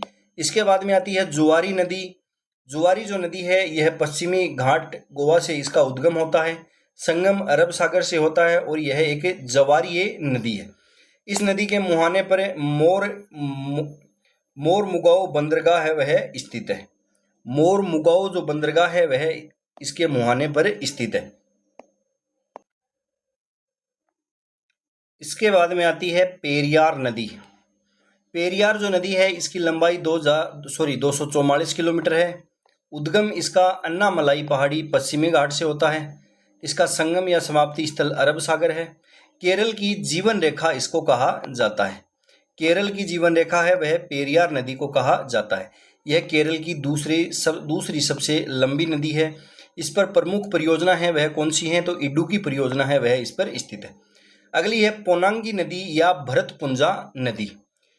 पोनांगी नदी या भरतपुंजा नदी है। इसका उद्गम अन्नामलाई पहाड़ी पश्चिमी घाट से होता है। संगम अरब सागर, लंबाई 250 किलोमीटर। केरल की सबसे बड़ी नदी है वह भरतपुंजा नदी है, जिसको केरल की नील नदी भी कहा जाता है। तो ये दो नदियां पेरियार नदी और भरतपुंजा नदी हैं, ये केरल की दो प्रमुख नदियां हैं। इसके बाद नदी टॉपिक है यह, इसकी थ्योरी खत्म होती है और अब हम पढ़ते हैं भारत की प्रमुख झीलें। भारत की जो प्रमुख झीलें हैं इनके बारे में हमें पढ़ते हैं। सबसे पहले हम पढ़ते हैं चिल्का झील के बारे में। चिल्का झील जो है यह ओडिशा महानदी के मुहाने है, यहाँ पर यह स्थित है और यह एक लेगून झील का उदाहरण है। भारत की खारे पानी की सबसे बड़ी झील है वह चिल्का झील है। भारत की पहली रामसर साइट है वह कौन सी है, तो वह भी चिल्का झील है, जो 1981 में रामसर साइट में शामिल हुई थी। मॉन्ट्रेक्स रिकॉर्ड से हटने वाली एशिया की पहली रामसर साइट है वह चिल्का झील है। चिल्का जो झील है इसको मॉन्ट्रेक्स रिकॉर्ड के अंदर शामिल किया गया था 1993 में, और बाद में इसको 2002 के अंदर इसको हटा दिया गया था। मॉन्ट्रेक्स जो रिकॉर्ड है ये क्या होता है, तो मॉन्ट्रेक्स जो रिकॉर्ड है यह रामसर सूची का ही एक हिस्सा होता है। इसके अंदर वे आर्द्र भूमियां हैं उनको शामिल किया जाता है जिसके अंदर कोई पारिस्थितिक परिवर्तन हो रहे हैं या होने की संभावना है, उन्हें इसके अंदर शामिल है वह किया जाता है। तो भारत की खारे पानी की सबसे बड़ी झील है वह चिल्का झील है। इसके बाद में हम पढ़ते हैं वुल्लर झील। वुल्लर जो झील है यह जम्मू कश्मीर के अंदर स्थित है। यह झेलम नदी पर निर्मित एक गोखूर झील है। झेलम नदी पर निर्मित वुल्लर झील जो है यह एक गोखूर झील का उदाहरण है। भारत की मीठे पानी की सबसे बड़ी झील है। भारत की मीठे पानी की सबसे बड़ी झील है वो वुल्लर झील है, और खारे पानी की सबसे बड़ी झील है वह चिल्का झील है। तुलबुल परियोजना का विकास इस झील के मुहाने पर किया जा रहा है। तुलबुल जो परियोजना है वह इस झील के मुहाने पर विकसित की जा रही है। इसके बाद में आती है लोकटक झील। लोकटक जो झील है यह कहाँ पर स्थित है, तो ये मणिपुर के अंदर स्थित है। पूर्वोत्तर भारत की मीठे पानी की सबसे बड़ी झील है वह कौन सी है, तो वह लोकटक झील है। केबुल लामजाओ नामक तैरता हुआ राष्ट्रीय पार्क है वह इस पर स्थित है। केबुल लामजाओ नामक तैरता हुआ जो राष्ट्रीय उद्यान या राष्ट्रीय पार्क है वह लोकटक झील जो है इसी के अंदर स्थित है। इसके बाद में आती है चोलामू झील। चोलामू झील जो है यह सिक्किम के अंदर स्थित है और भारत की सबसे अधिक ऊंचाई पर स्थित झील 18,000 फीट ऊंची झील है यह। इसमें तीस्ता नदी का उद्गम है वह चोलामू झील से होता है। उसके बाद में आती है रूपकुंड झील। रूपकुंड जो झील है यह उत्तराखंड के अंदर स्थित है।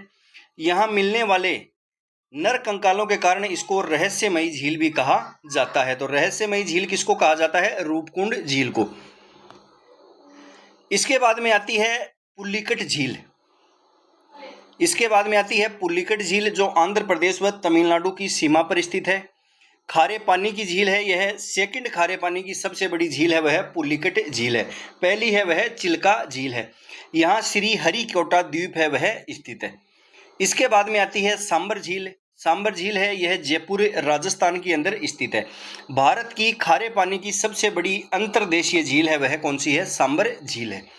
उसके बाद में आती है गोविंद सागर झील जो हिमाचल प्रदेश में स्थित है।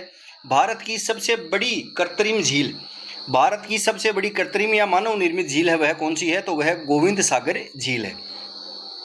फिर हम पढ़ते हैं वेमनाड झील के बारे में। वेमनाड जो झील है यह केरल के अंदर स्थित है और यह एक लेगून झील है। रामसर साइट में शामिल भारत की सबसे लंबी झील है। रामसर साइट में शामिल भारत की सबसे लंबी झील है वह कौन सी है, तो वह वेमनाड झील है। इस झील के वेलिंगटन द्वीप पर राष्ट्रीय नौकायन प्रतियोगिता होती है। ये जो झील है इस पर वेलिंगटन द्वीप है, वेलिंगटन द्वीप जो है यह इस पर स्थित है, जहाँ पर राष्ट्रीय नौकायन प्रतियोगिता है वह यहाँ पर होती है। उसके बाद में हम पढ़ते हैं लोनार झील के बारे में। लोनार झील जो है यह महाराष्ट्र के अंदर स्थित है और यह खारे पानी की एक क्रेटर झील का उदाहरण है। अष्टमुडी झील केरल में है। 8 भुजाओं के आकार की यह झील है, इसी कारण इसका नाम है वह अष्टमुडी झील है वह रखा गया है। डल झील है, यह श्रीनगर जम्मू कश्मीर के अंदर स्थित है, मीठे पानी की झील है। डल झील के उपनामों की हम बात करें तो इसको श्रीनगर का गहना, कश्मीर का गहना और फूलों की झील है वह इसको कहा जाता है। इस पर 2 द्वीप हैं वह स्थित हैं, एक तो सोनालंक और एक रूपालंक। ये 2 द्वीप हैं, यह डल झील पर स्थित है, इंपॉर्टेंट है, याद रखना। उसके बाद में है कोलेरू झील। कोलेरू झील जो है यह आंध्र प्रदेश के अंदर स्थित है। आंध्र प्रदेश की सबसे बड़ी मीठे पानी की झील है वह कौन सी है? कोलेरू झील। अब हमें मैप के द्वारा जो अन्य झीलें हैं उनको पढ़ते हैं। सबसे पहले हम जम्मू कश्मीर की झील हैं इनके बारे में पढ़ते हैं। जम्मू कश्मीर है, इसमें कौन कौन सी झीलें हैं? तो डल झील, वुल्लर झील, शेषनाग, नागिन, मनसर और मानसबल, ये सभी झीलें आती हैं, यह जम्मू कश्मीर के अंदर है।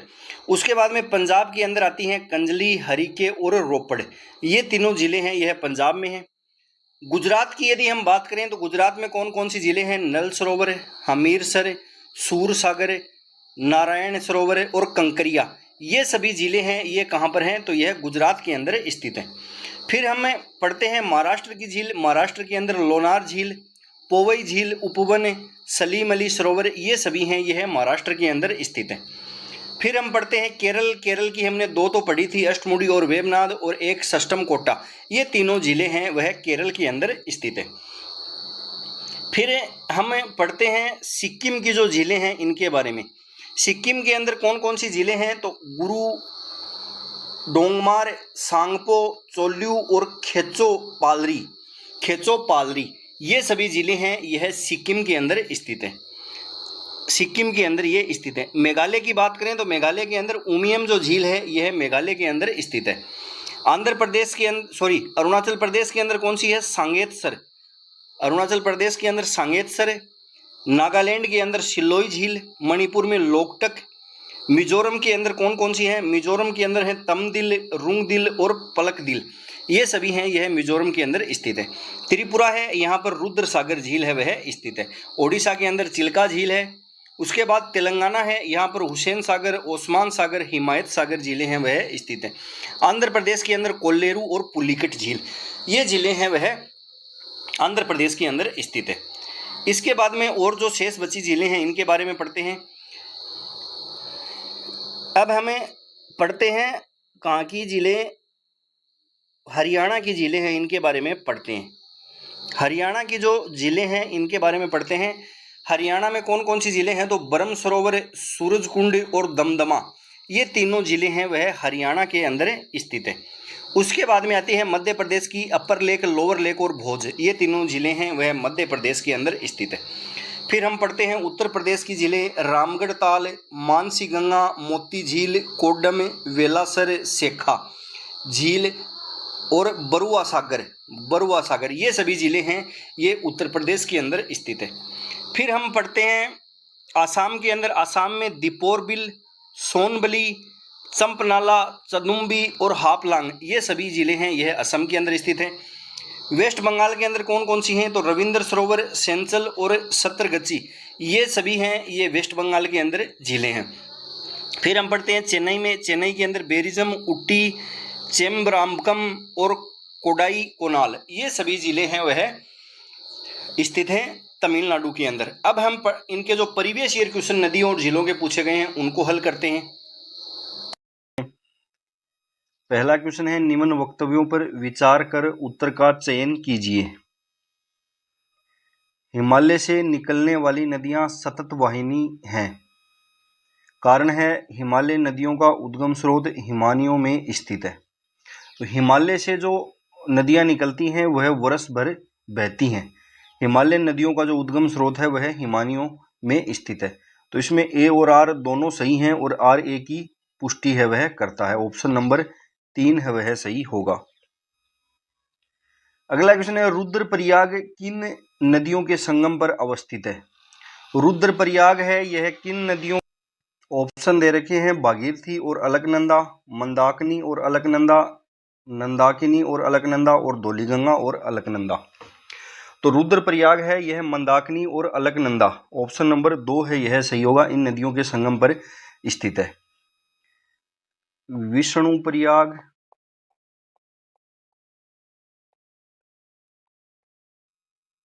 कर्णप्रयाग,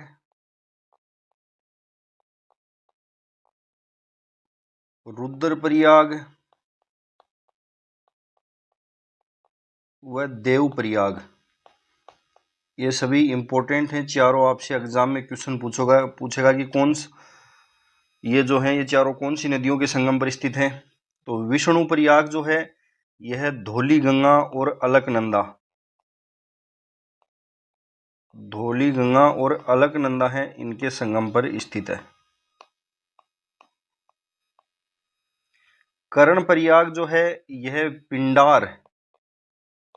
पिंडार जो नदी है यह अलकनंदा में आकर मिलती है, कर्णप्रयाग में। रुद्रप्रयाग है यहां पर मंदाकिनी जो नदी है यह अलकनंदा के अंदर आकर मिलती है। और देवप्रयाग है यहां पर भागीरथी जो नदी है यह अलकनंदा के अंदर आकर मिलती है। तो ये चारों आपको याद रखने हैं, इंपॉर्टेंट हैं। देवप्रयाग के अंदर जब भागीरथी अलकनंदा के अंदर मिलती है तो इन दोनों नदियों की संयुक्त धारा है यह गंगा नदी के नाम से जानी जाती है। इसमें ऑप्शन नंबर 2 है वह सही होगा, रुद्रप्रयाग है वह मंदाकिनी और अलकनंदा नदियां हैं, इनके संगम पर स्थित है। गंगा नदी जो है इसका उद्गम है वह होता है गंगोत्री ग्लेशियर से। गंगा नदी का उद्गम है यह गंगोत्री ग्लेशियर से होता है। देवप्रयाग की जो है यहाँ पर कौन कौन सी नदियां हैं वह आकर मिलती हैं, तो भागीरथी और अलकनंदा है वह देवप्रयाग में आकर मिलती हैं। इसके बाद इन दोनों की संयुक्त धारा है यह गंगा नदी के नाम से जानी जाती है, गंगा नदी के नाम से जानी जाती है। बांग्लादेश के अंदर गंगा नदी है, इसको क्या कहा जाता है? बांग्लादेश है यहाँ पर इस नदी को पद्मा के नाम से जाना जाता है। बांग्लादेश है यहाँ पर इस नदी को पद्मा के नाम से जाना जाता है। इसकी सहायक नदियां कौन कौन सी हैं? तो यमुना नदी है यह इसकी सबसे बड़ी सहायक नदी है, सबसे बड़ी सहायक नदी है। सबसे बड़ी जो सहायक नदी है वह है यमुना नदी। गंगा नदी जो है यह भारत की सबसे लंबी नदी है। गंगा नदी है यह भारत की गंगा जो नदी है यह भारत की सबसे लंबी नदी है, भारत की सबसे लंबी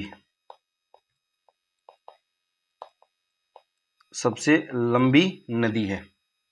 भारत का जो कुल अपवा तंत्र है उसमें से 25% क्षेत्रफल है वह गंगा नदी का है। तो गंगा नदी का भारत का सबसे बड़ा जो अपवा क्षेत्र है वह गंगा नदी अपवा तंत्र है। इसकी जो सहायक नदियां हैं यह दाईं ओर से कौन सी मिलती है, बाईं ओर से कौन सी नदियां मिलती हैं, इनके बारे में भी एग्जाम में क्वेश्चन है वह पूछा जाता है। तो इसके दाईं ओर से जो नदियां मिलती हैं वह हैं यमुना नदी, यमुना इसकी सबसे बड़ी सहायक नदी है। टोंस नदी है, सोन नदी है, ये दामोदर, ये सभी नदियां हैं, यह दाईं ओर से मिलती हैं। बाईं ओर से मिलने वाली नदियां जो हैं रामगंगा नदी, गोमती नदी, घाघरा नदी, गंडक नदी, कोसी और महानंदा, ये सभी नदियां हैं, यह इसके अंदर बाईं ओर से मिलती हैं। और दाईं ओर से जो नदी मिलती हैं वह मिलती हैं यमुना नदी, सोन नदी और टोंस नदी, ये सभी नदियां हैं यह दाईं ओर से मिलती हैं।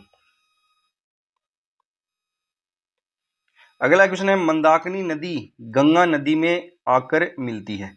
मंदाकिनी जो नदी है यह गंगा नदी के अंदर आकर कहां पर मिलती है? ऑप्शन दे रखे हैं देवप्रयाग, विष्णुप्रयाग, कर्णप्रयाग, रुद्रप्रयाग। तो इसके अंदर कौन सा ऑप्शन है वह सही होगा? रुद्रप्रयाग। रुद्रप्रयाग है यहां पर मिलती है।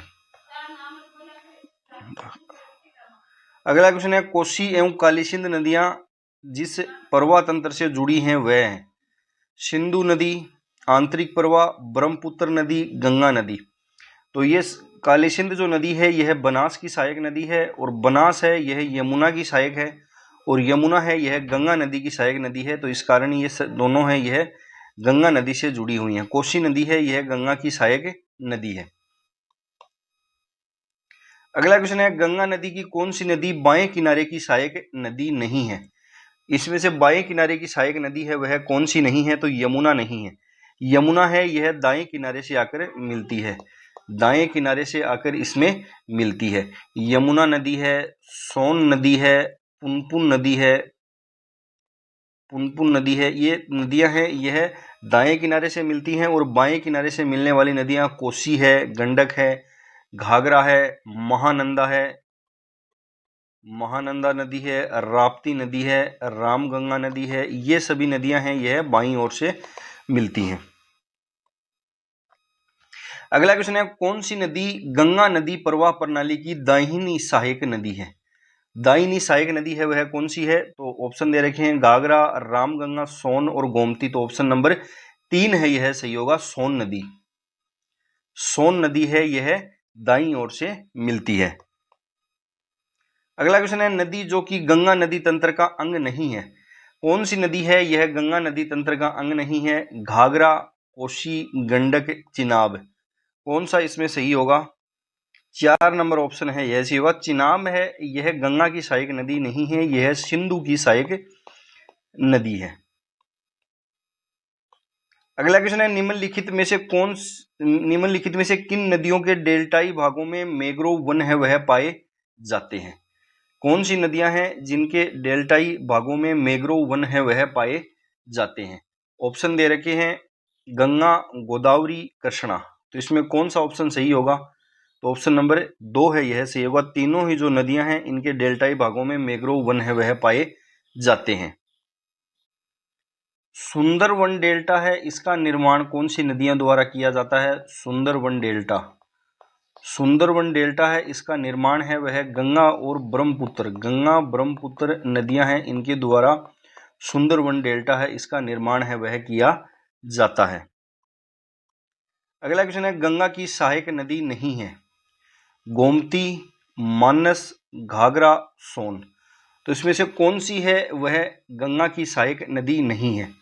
मानस जो है यह ब्रह्मपुत्र की सहायक नदी है, ब्रह्मपुत्र नदी है इसकी सहायक नदी है मानस ही है, गंगा की सहायक नदी नहीं है। ऑप्शन नंबर 2 है वह सही होगा। अगला क्वेश्चन है, कामेग किस नदी की सहायक नदी है?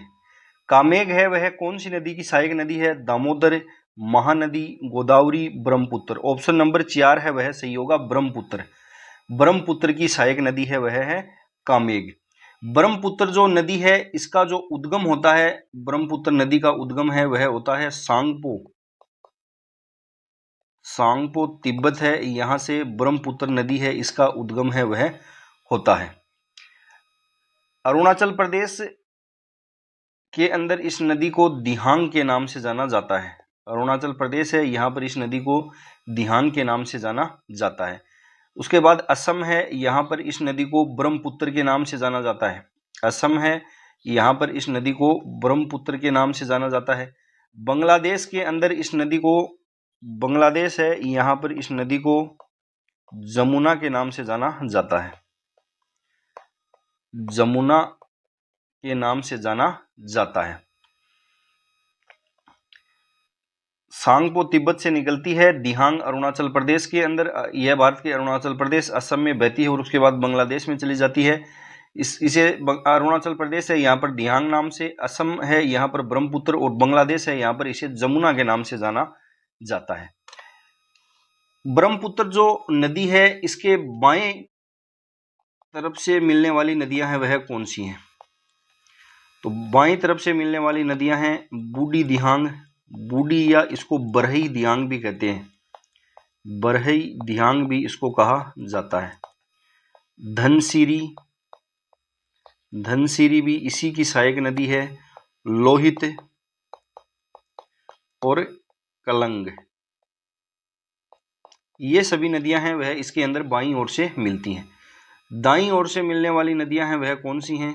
तो मानस और कामेग तो अभी हमने पढ़ा है, इसकी सहायक नदियां हैं, दोनों ही ये दाईं ओर से मिलती हैं। मानस, कामेग, सुवनगिरी और सकोस, ये 4 नदियां हैं वह इसके अंदर दाईं ओर से मिलती हैं।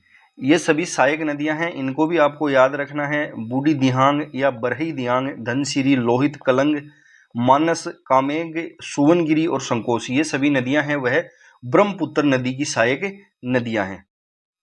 इस नदी को अरुणाचल प्रदेश के अंदर दिहांग नाम से जाना जाता है, असम में इसको ब्रह्मपुत्र के नाम से जाना जाता है, बांग्लादेश के अंदर इसको जमुना के नाम से जाना जाता है। उसके बाद जब ये नदी गंगा में मिलती है, गंगा में मिलने के बाद इस नदी को पद्मा के नाम से जाना जाता है। गंगा में मिलने के बाद इस नदी को पद्मा के नाम से जाना जाता है, और उसके बाद ये नदी मेघना में जब मिलती है तो इसको मेघना नदी के नाम से जाना जाता है। तो दिहांग असम में ब्रह्मपुत्र, बांग्लादेश में जमुना, गंगा में मिलने के बाद पद्मा और मेघना नदी में मिलने के बाद यह मेघना जो नदी मेघना नाम से जानी जाती है। मेघना नदी के नाम से जानी जाती है। यह जो नदी है इसके ऊपर विश्व का सबसे बड़ा नदी द्वीप है, या सबसे बड़ा नदी द्वीप जिला है वह स्थित है, जिसका नाम है माजुली द्वीप। माजुली द्वीप सबसे बड़ा नदी द्वीप है, वह ब्रह्मपुत्र नदी के ऊपर ही स्थित है। अगला क्वेश्चन है, कपिली जिसकी सहायक नदी है वह है।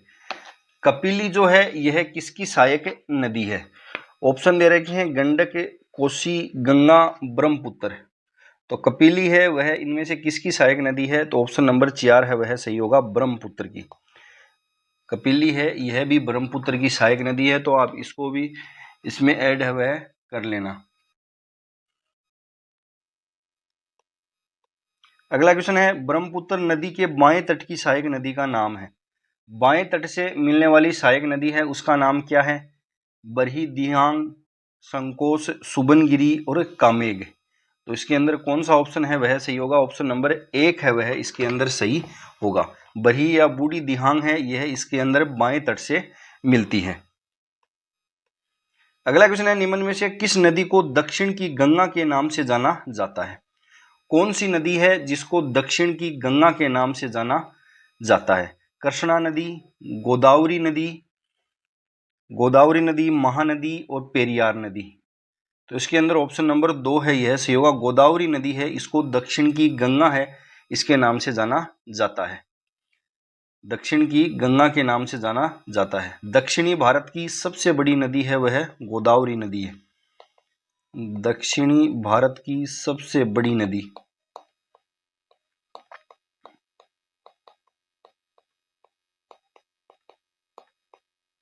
दक्षिणी भारत की सबसे बड़ी जो नदी है वह गोदावरी नदी है। गोदावरी जो नदी है इसे दक्षिण की गंगा कहा जाता है, और इसका एक अन्य नाम है वृद्ध गंगा। इसको वृद्ध गंगा के नाम से भी इस नदी को जाना जाता है। इसकी जो कुल लंबाई है वह 6465 किलोमीटर है। गोदावरी जो नदी है यह कहाँ से निकलती है? तो गोदावरी जो नदी है यह त्रियंबक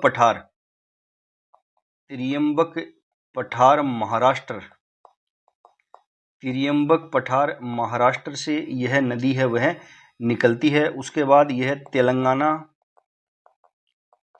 के अंदर बहती है, आंध्र प्रदेश के अंदर बहती है, और यह नदी डेल्टा का भी निर्माण करती है। पीछे हमने क्वेश्चन किया था कौन कौन सी नदियां, तो गंगा, गोदावरी, कृष्णा तीनों उसमें ऑप्शन में सही थे। तो गोदावरी नदी भी डेल्टा का निर्माण करती है, और बाद में यह बंगाल की खाड़ी के अंदर गिर जाती है। अगला क्वेश्चन है, दक्षिणी भारत की सबसे बड़ी नदी है वह कौन सी है? दक्षिणी भारत की सबसे बड़ी नदी है वह गोदावरी है। ऑप्शन नंबर 2 है वह सही होगा। अगला क्वेश्चन है, त्रियंबकेश्वर श्रेणी भारत की किस नदी का स्रोत है? त्रियंबकेश्वर श्रेणी जो महाराष्ट्र के अंदर है इससे निकलती है गोदावरी नदी। ऑप्शन नंबर 2 है वह सही होगा। अगला क्वेश्चन है, पेन गंगा एवं वेन गंगा किस नदी की सहायक नदियां हैं? पेनगंगा और वेनगंगा है वह कौन सी नदी की सहायक नदियां हैं? तो यह गोदावरी की सहायक नदियां हैं। ऑप्शन नंबर 4 है वह सही होगा। गोदावरी नदी है, इसकी सहायक नदियों की बात करें तो पेनगंगा नदी, वेनगंगा नदी, सबरी नदी, प्राणहिता नदी, इंद्रावती नदी, वर्धा नदी, मंजरा या मजीरा नदी, ये सभी सहायक नदियां हैं वह गोदावरी की हैं। अगला क्वेश्चन है, इंद्रावती नदी की सहायक नदी है। इंद्रावती नदी है वह किसकी? वेनगंगा, पेनगंगा, इंद्रावती, सबरी, प्राणहिता, वर्धा, ये सभी सहायक नदियां हैं वह गोदावरी की सहायक नदियां हैं। ऑप्शन नंबर 1 है वह सही होगा। अगला क्वेश्चन है, निम्नलिखित में से कौन सी नदी सह्याद्री के पश्चिम की ओर बहने वाली नदी नहीं है? सह्याद्री है, इसके पश्चिम की ओर बहने वाली नदी है वह कौन सी नहीं है? मंडोवी, शरावती, भरतपुजा और इंद्रावती। तो ऑप्शन नंबर 4 है वह सही होगा। इंद्रावती नदी है, यह सह्याद्री के पश्चिम की ओर बहने वाली नदी नहीं है। अगला क्वेश्चन है, सुमेलित कीजिए। नदियां दे रखी हैं और उनकी सहायक नदियां हैं वह दे रखी हैं। गोदावरी है, इसकी सहायक नदी कौन सी है? तो अभी हम पढ़ के आए हैं, पेनगंगा है वह गोदावरी की सहायक नदी है। महानदी है, इसकी सहायक नदियां हैं वह कौन कौन सी हैं? तो महानदी है, इसकी सहायक नदी है शिवनाथ। महानदी की और सहायक नदियां हैं वह कौन कौन सी हैं? तो शिवनाथ है इसकी एक सहायक नदी, तो और इसकी सहायक नदी है वह हंसदेव, मांड, तेल, जोंक और लोंग। ये तीन जो नदियां हैं ये जो 3 नदियां हैं यह तो मिलती हैं इसमें दाईं ओर से, और ये तीनों नदियां हैं ये इसके अंदर बाईं ओर से मिलती हैं। दामोदर नदी है वह, दामोदर जो नदी है इसकी सहायक नदी कौन सी है? तो इसकी सहायक नदी है बाराकार इसकी सहायक नदी है। जमुनिया याद रखना है आपको, जमुनिया भी इसकी सहायक नदी है। और कोनार, ये 3 है वह इसकी सहायक नदियां आपको याद रखनी है, बाराकार, जमुनिया और कोनार। कावेरी नदी है, इसकी सहायक नदी है वह कौन सी है? तो भवानी। ऑप्शन नंबर ये 1 है वह इसमें सही होगा। भवानी है वह कावेरी की सहायक नदी है। भवानी, एक और इम्पोर्टेंट आपको याद रखना है, अमरावती नदी है वह भी इसकी सहायक नदी है। अमरावती, भवानी और काबिनी, ये 3 सहायक नदियां हैं वह कावेरी नदी की सहायक होगी। गोदावरी की हम पढ़ चुके हैं, ये तीनों की भी सहायक नदियां आप याद रखना। अगला क्वेश्चन है, नर्मदा नदी का उद्गम स्थल निम्नलिखित में से कौन सा है? नर्मदा जो नदी है इसका उद्गम स्थल निम्न में से कौन सा है? अमरकंटक, सतपुड़ा, पंचमढ़ी, त्रिकुट। तो इसके अंदर कौन सा ऑप्शन है वह सही होगा? ऑप्शन नंबर 1 है वह सही होगा। नर्मदा नदी है यह अमरकंटक जो है यहाँ की पहाड़ियों से निकलती है। अमरकंटक की पहाड़ियों से यह निकलकर पश्चिम की ओर बहती है और अरब सागर के अंदर यह जाकर मिल जाती है। अरब सागर के अंदर यह मिलती है। एग्जाम में क्वेश्चन पूछा जाता है कि धुआंधार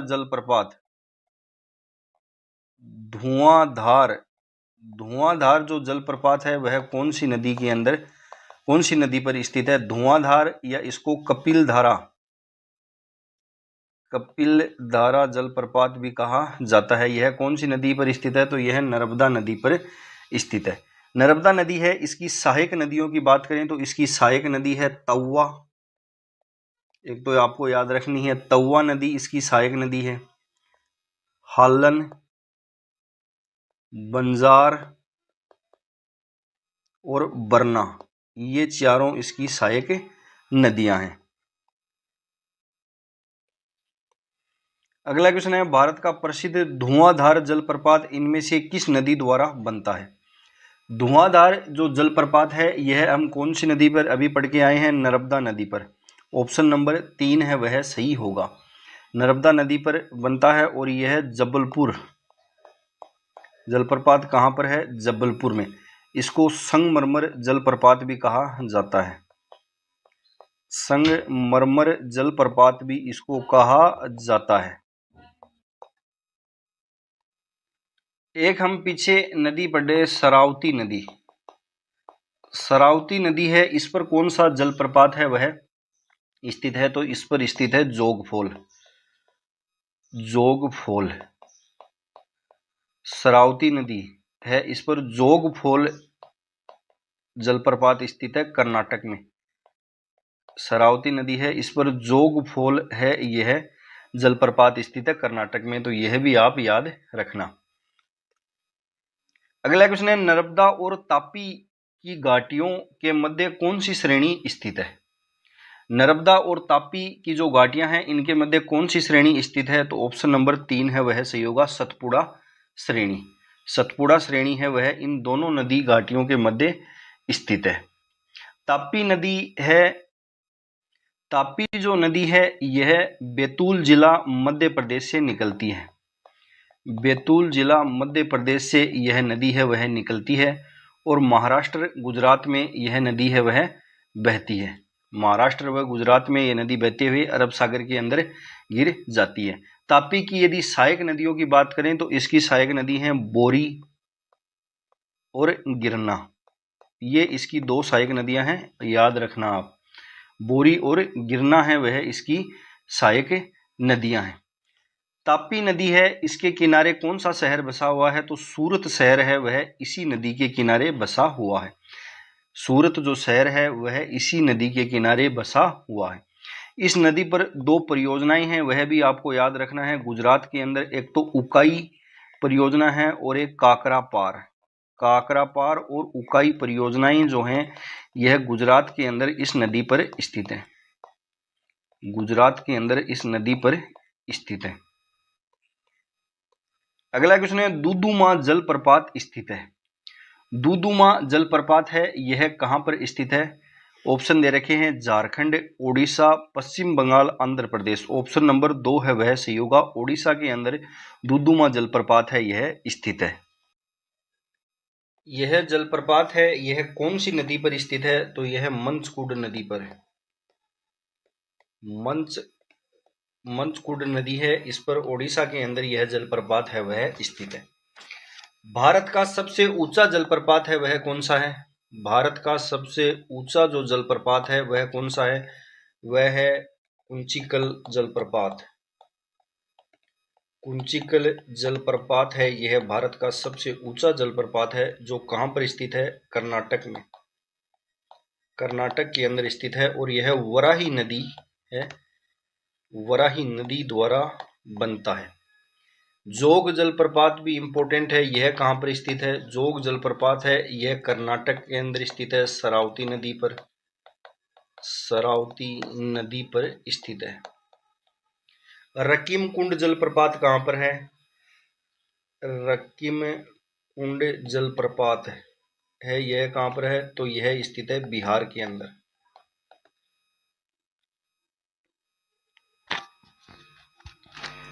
अगला क्वेश्चन है, विश्व का सबसे बड़ा नदीय द्वीप माजुली किस नदी पे स्थित है?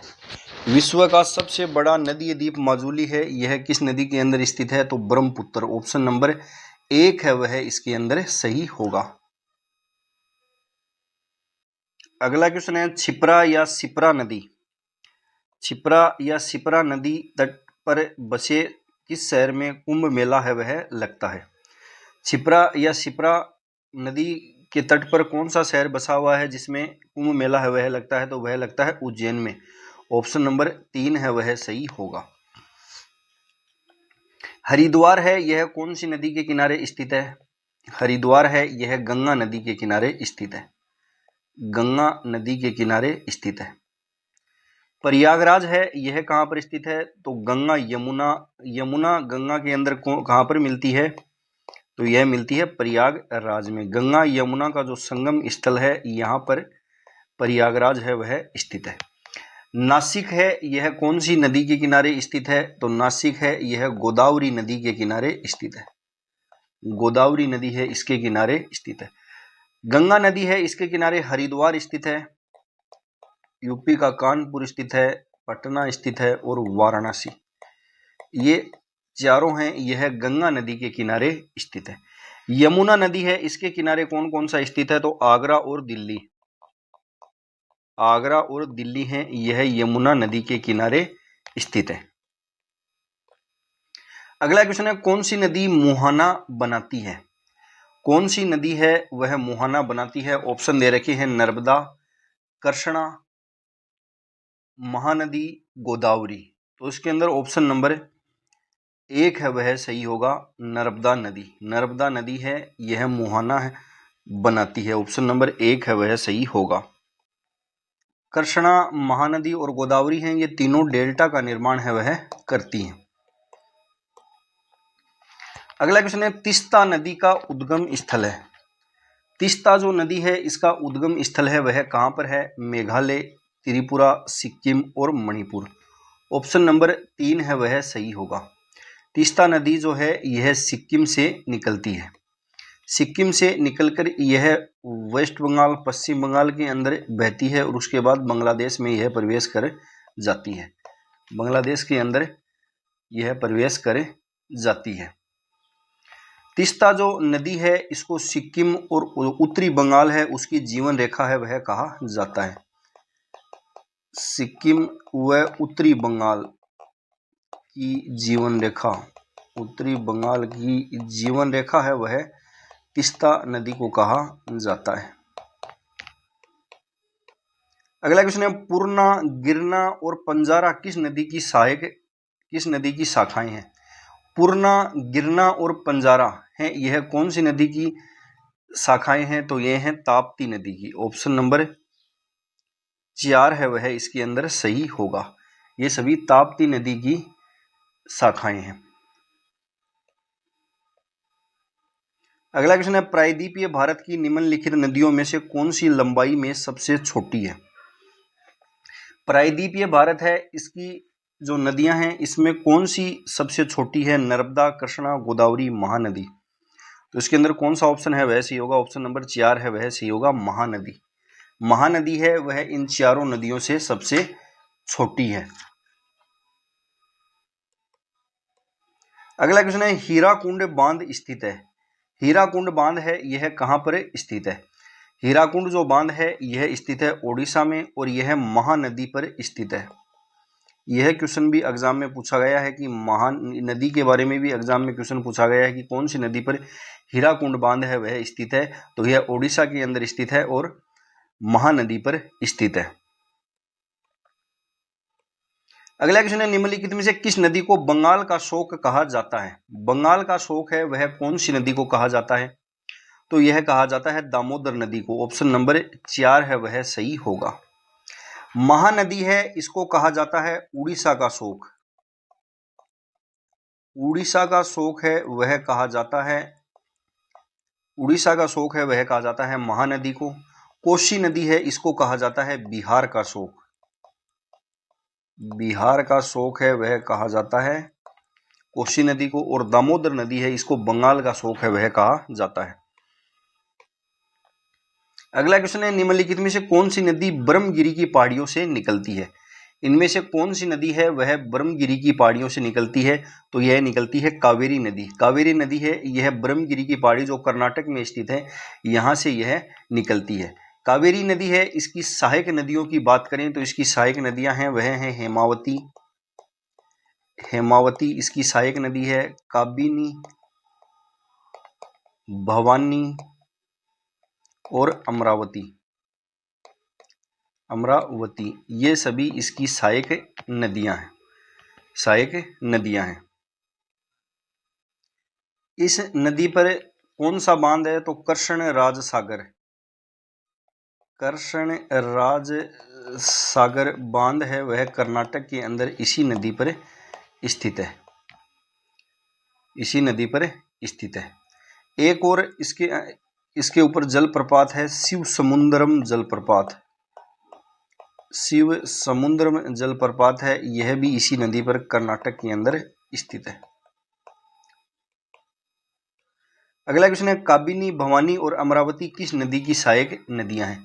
तो ये तीनों अभी हमने पढ़ा है, काबिनी भवानी, हेमावती, अमरावती, ये सभी किसकी सहायक नदियां हैं? तो यह कावेरी की सहायक नदियां हैं। अगला क्वेश्चन है, भारत के मैदानी क्षेत्रों में किस नदी को नारायणी के नाम से जाना जाता है? नारायणी के नाम से कौन सी नदी को जाना जाता है? चंबल, गंडक, कोसी, महानदी। ऑप्शन नंबर 2 है वह सही होगा, गंडक नदी को। अगला क्वेश्चन है, सिंधु नदी का उद्गम स्थल है। सिंधु नदी का उद्गम स्थल है वह कौन सा है? सिंधु जो नदी है यह तिब्बत के मानसरोवर झील, मानसरोवर झील है, इसके पास बोखरचू है, यहां से यह नदी है वह निकलती है। ऑप्शन नंबर 4 है वह इसके अंदर सही होगा। बोखरचू है, यहां से यह नदी है वह निकलती है। भारत के अंदर यह जो नदी है यह दमचोक नामक स्थान है, वहां पर यह भारत में यह नदी है वह प्रवेश करती है। तिब्बत के अंदर सिंधु नदी है, इसको सिंगी बखान के नाम से जाना जाता है। सिंगी बखान या शेरमुख। तिब्बत के अंदर जो सिंधु नदी है इसको सिंगी बखान या शेरमुख के नाम से जाना जाता है। इसकी सहायक नदियों की बात करें तो इसके अंदर दाईं ओर से मिलने वाली सहायक नदियां जो हैं वह इसकी हैं काबुल, उर्रम, गोमल, श्योक और गिलगिट। ये नदियां हैं वह इसके अंदर दाईं ओर से मिलती हैं। बाईं ओर से इसके अंदर जो मिलने वाली नदियां हैं वह कौन सी हैं? तो झेलम, चिनाब, रावी, सतलुज और व्यास और एक जास्कर नदी। ये नदियां हैं यह इसके अंदर बाईं ओर से मिलती हैं। एक और इसमें द्रास नदी है, यह भी इसके अंदर बाईं ओर से मिलती है। दाईं ओर से मिलने वाली एक नदी, दाईं ओर से जो नदी मिलती है उसके अंदर आपको एक नदी और ऐड करनी है, हनुग्गा नदी। यह नदी इसमें दाईं ओर से मिलती है। उसके बाद यह नदी कराची के पास डेल्टा का निर्माण करती है और अरब सागर के अंदर गिर जाती है। सिंधु नदी की सबसे बड़ी सहायक नदी है वह कौन सी है? ऑप्शन दे रखे हैं चिनाब, झेलम, सतलुज, व्यास। तो ऑप्शन नंबर 1 है वह सही होगा। चिनाब जो है यह सिंधु नदी की सबसे बड़ी सहायक नदी है। अगला क्वेश्चन है, निम्न में से कौन सी नदी सिंधु नदी प्रणाली का भाग नहीं है? सतलुज, चिनाब, कोसी, रावी। ऑप्शन नंबर 4 होगा सही होगा, कोसी, जिसे बिहार का शोक कहा जाता है, यह गंगा की सहायक नदी है। अगला क्वेश्चन है, नदी व सहायक नदी में कौन सा सही सुमेलित है? महानदी, हसदो, कृष्णा, प्राणहिता, गोदावरी, मुसी, तापी, ऊंग। ऑप्शन नंबर 1 है वह सही होगा, महानदी है इसकी सहायक नदी है वह हसदो है वह सही होगी, और ये तीनों है वह गलत है। प्राणहिता है यह कौन सी नदी की सहायक नदी है? तो यह भी प्राणहिता है यह गोदावरी की सहायक नदी है, गोदावरी की सहायक नदी है। मुसी है यह कौन सी की है? तो यह कृष्णा की सहायक नदी है, यह कृष्णा की सहायक नदी है। ऊंग है यह कौन सी नदी की सहायक नदी है? ऊंग या ओंग है यह महानदी की सहायक नदी है, ऊंग या ओंग है यह महानदी की सहायक नदी है। अगला क्वेश्चन है, भारत की कौन सी नदी प्रायद्वीपीय पठार को तेलंगाना पठार तथा रायलसीमा पठार में विभक्त है वह करती है? कौन सी नदी है? ऑप्शन दे रखे हैं महानदी, गोदावरी, कृष्णा नदी और कावेरी। तो इसके अंदर कौन सा ऑप्शन है वह सही होगा? ऑप्शन नंबर 3 है वह सही होगा, कृष्णा नदी। कृष्णा नदी है यह प्रायद्वीपीय पठार को तेलंगाना पठार तथा रायलसीमा पठार में विभक्त है वह करती है। अगला क्वेश्चन है, कावेरी नदी जल विवाद का संबंध किन राज्यों से है? कावेरी नदी जो जल विवाद है यह कौन कौन से राज्यों के मध्य है? ऑप्शन दे रखे हैं केरल, आंध्र प्रदेश, कर्नाटक व तमिलनाडु, महाराष्ट्र व कर्नाटक, उड़ीसा व मध्य प्रदेश। तो कौन से राज्यों के मध्य कावेरी नदी जल विवाद है? कावेरी नदी जो जल विवाद है यह तमिलनाडु, कर्नाटक और केरल के मध्य है। ऑप्शन नंबर 2 है वह इसके अंदर सही होगा। कर्नाटक, तमिलनाडु और केरल हैं, इनके मध्य कावेरी नदी जल विवाद है वह स्थित है। कावेरी नदी जल विवाद है वह इसके अंदर स्थित है। कृष्णा नदी जल विवाद, कृष्णा नदी जल विवाद, कृष्णा नदी जो जल विवाद है वह कौन कौन से राज्यों के मध्य स्थित है? तो कृष्णा नदी जो जल विवाद है वह महाराष्ट्र, कर्नाटक और आंध्र प्रदेश के मध्य स्थित है। आंध्र प्रदेश है, इनके मध्य वह स्थित है। राजस्थान की बात करें तो राजस्थान है वह कौन कौन से नदी विवाद है इसके अंदर सम्मिलित है? तो नर्मदा नदी विवाद, नर्मदा नदी जल विवाद है। इसके अंदर कौन कौन से राज्य हैं? राजस्थान है, गुजरात इसके अंदर आता है, एमपी इसके अंदर आता है, महाराष्ट्र इसके अंदर आता है। तो नर्मदा नदी विवाद है। यमुना नदी जल विवाद है वह कौन कौन से? तो राजस्थान, हरियाणा, यूपी, एमपी, हिमाचल प्रदेश और दिल्ली, इनके मध्य यमुना जल विवाद है वह स्थित है। बराक नदी जल विवाद है, बराक नदी जो जल विवाद है यह कौन कौन से? तो असम और मणिपुर, असम व मणिपुर हैं, इनके मध्य है बराक नदी जल विवाद। करमनासा नदी जल विवाद है वह कौन कौन से के मध्य है? तो यूपी और बिहार, यूपी व बिहार हैं, इनके मध्य करमनासा जल विवाद है वह स्थित है। अगला क्वेश्चन है, हुसैन सागर और उस्मान सागर झीलें किस राज्य में स्थित है?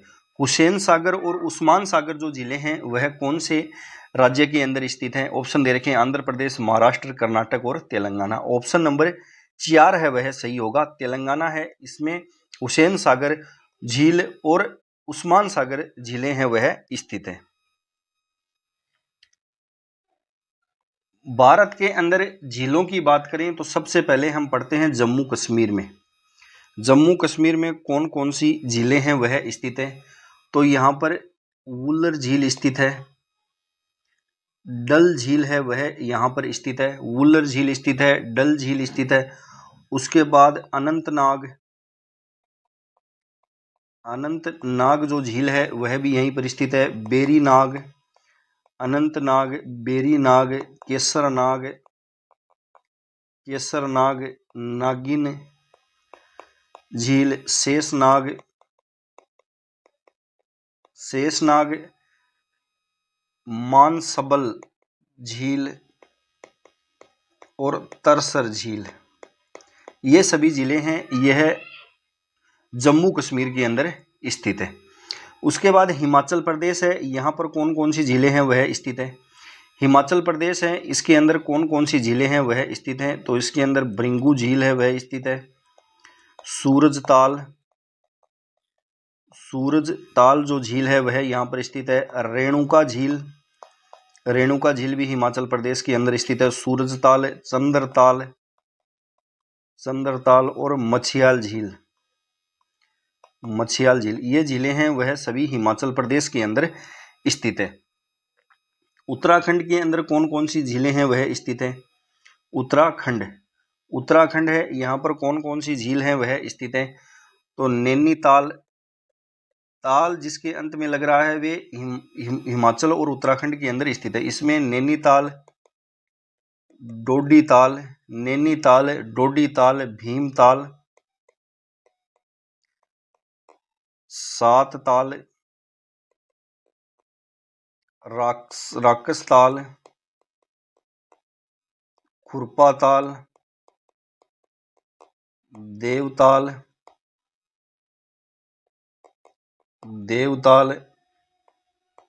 नौकुचियाताल, ये सभी जिले हैं वह स्थित हैं उत्तराखंड के अंदर। उसके बाद महाराष्ट्र है, यहाँ पर कौन कौन सी झीलें हैं वह स्थित हैं? महाराष्ट्र है, यहाँ पर कौन कौन सी झीलें हैं वह स्थित है? तो महाराष्ट्र है, यहाँ पर एक तो स्थित है लोनार झील है वह महाराष्ट्र के अंदर स्थित है, और एक पोवई झील और लोनार झील है वह यहाँ पर स्थित है। उसके बाद कर्नाटक के अंदर कौन सी झील स्थित है? कर्नाटक है, यहाँ पर कौन सी झील है वह स्थित है? तो कर्नाटक के अंदर स्थित है वेलांदूर। वेलांदूर जो झील है वह स्थित है कर्नाटक के अंदर। वेलांदूर झील है यह कर्नाटक के अंदर स्थित है। केरल है, यहां पर कौन कौन सी झीलें हैं वह स्थित हैं। केरल के अंदर वेबनाद झील स्थित है। पेरियार झील स्थित है। वेबनाद, पेरियार और अष्टमुडी झील है ये 3 झीलें हैं, यह केरल के अंदर स्थित है। तमिलनाडु है, इसकी बात करें तो यहाँ पर कौन कौन सी झीलें हैं, तो यहाँ पर एक तो कोडाइकनाल झील है, यह केरल के अंदर स्थित है। बेरिजम झील है वह यहाँ पर स्थित है। काली वैली झील यहाँ पर स्थित है। ऊटी झील है वह यहाँ पर स्थित है। ये झीलें हैं वह स्थित है। तेलंगाना है, तेलंगाना में अभी अभी हमने पढ़ा है हुसैन सागर झील है वह यहाँ पर स्थित है। नागार्जुन सागर झील है वह यहाँ पर, तो ये 2 झीलें इंपॉर्टेंट है वह यहाँ पर स्थित है। आंध्र प्रदेश है, यहाँ पर कौन कौन सी झीलें स्थित हैं, तो आंध्र प्रदेश के अंदर भी 2 इंपॉर्टेंट झील हैं, पुलिकट झील और कोलेरू झील। ओडिशा है, यहाँ पर चिल्का झील है वह स्थित है। ओडिशा जो है यहाँ पर चिल्का झील है वह स्थित है, जो भारत की खारे पानी की सबसे बड़ी झील है। मणिपुर है, यहाँ पर एक झील स्थित है लोकटक, इंपॉर्टेंट है। लोकटक झील है वह कहाँ पर स्थित है, मणिपुर के अंदर स्थित है। मिजोरम है, यहाँ पर तामदिल झील है वह स्थित है। बिहार है, यहाँ पर काम्बर झील है वह स्थित है। इसके बाद सिक्किम है, यहाँ पर कौन कौन सी झीलें स्थित हैं, तो गुरुडोगमर झील है वह यहाँ पर स्थित है। चोलमू झील, सोंगमा झील हैं, ये तीनों झीलें सिक्किम के अंदर स्थित है। अगला क्वेश्चन है, सतलज नदी के किनारे पर कौन सा शहर बसा हुआ है। सतलज नदी के किनारे पर कौन सा शहर है वह स्थित नहीं है। ऑप्शन दे रखे हैं चंडीगढ़, फिरोजपुर, लुधियाना और नैन देवी। फिरोजपुर, लुधियाना और नैन देवी जो शहर हैं यह सतलज नदी पर स्थित है। चंडीगढ़ जो शहर है यह सतलुज नदी पर स्थित नहीं है। ऑप्शन नंबर 1 है वह इसके अंदर सही होगा। अगला क्वेश्चन है, निम्नलिखित में से सरयू नदी के किनारे कौन सा शहर स्थित है। सरयू जो नदी है इसके किनारे कौन सा शहर है वह स्थित है। ऑप्शन दे रखे हैं पटना, इलाहाबाद, अयोध्या और वाराणसी। तो कौन सा शहर है वह सरयू के किनारे है, तो अयोध्या। ऑप्शन नंबर अयोध्या है, यह सरयू नदी के किनारे स्थित है। सरयू नदी है, इसको घाघरा नदी के नाम से भी जाना जाता है। वाराणसी, पटना, कानपुर और हरिद्वार हैं, यह गंगा के किनारे स्थित है। अहमदाबाद जो शहर है,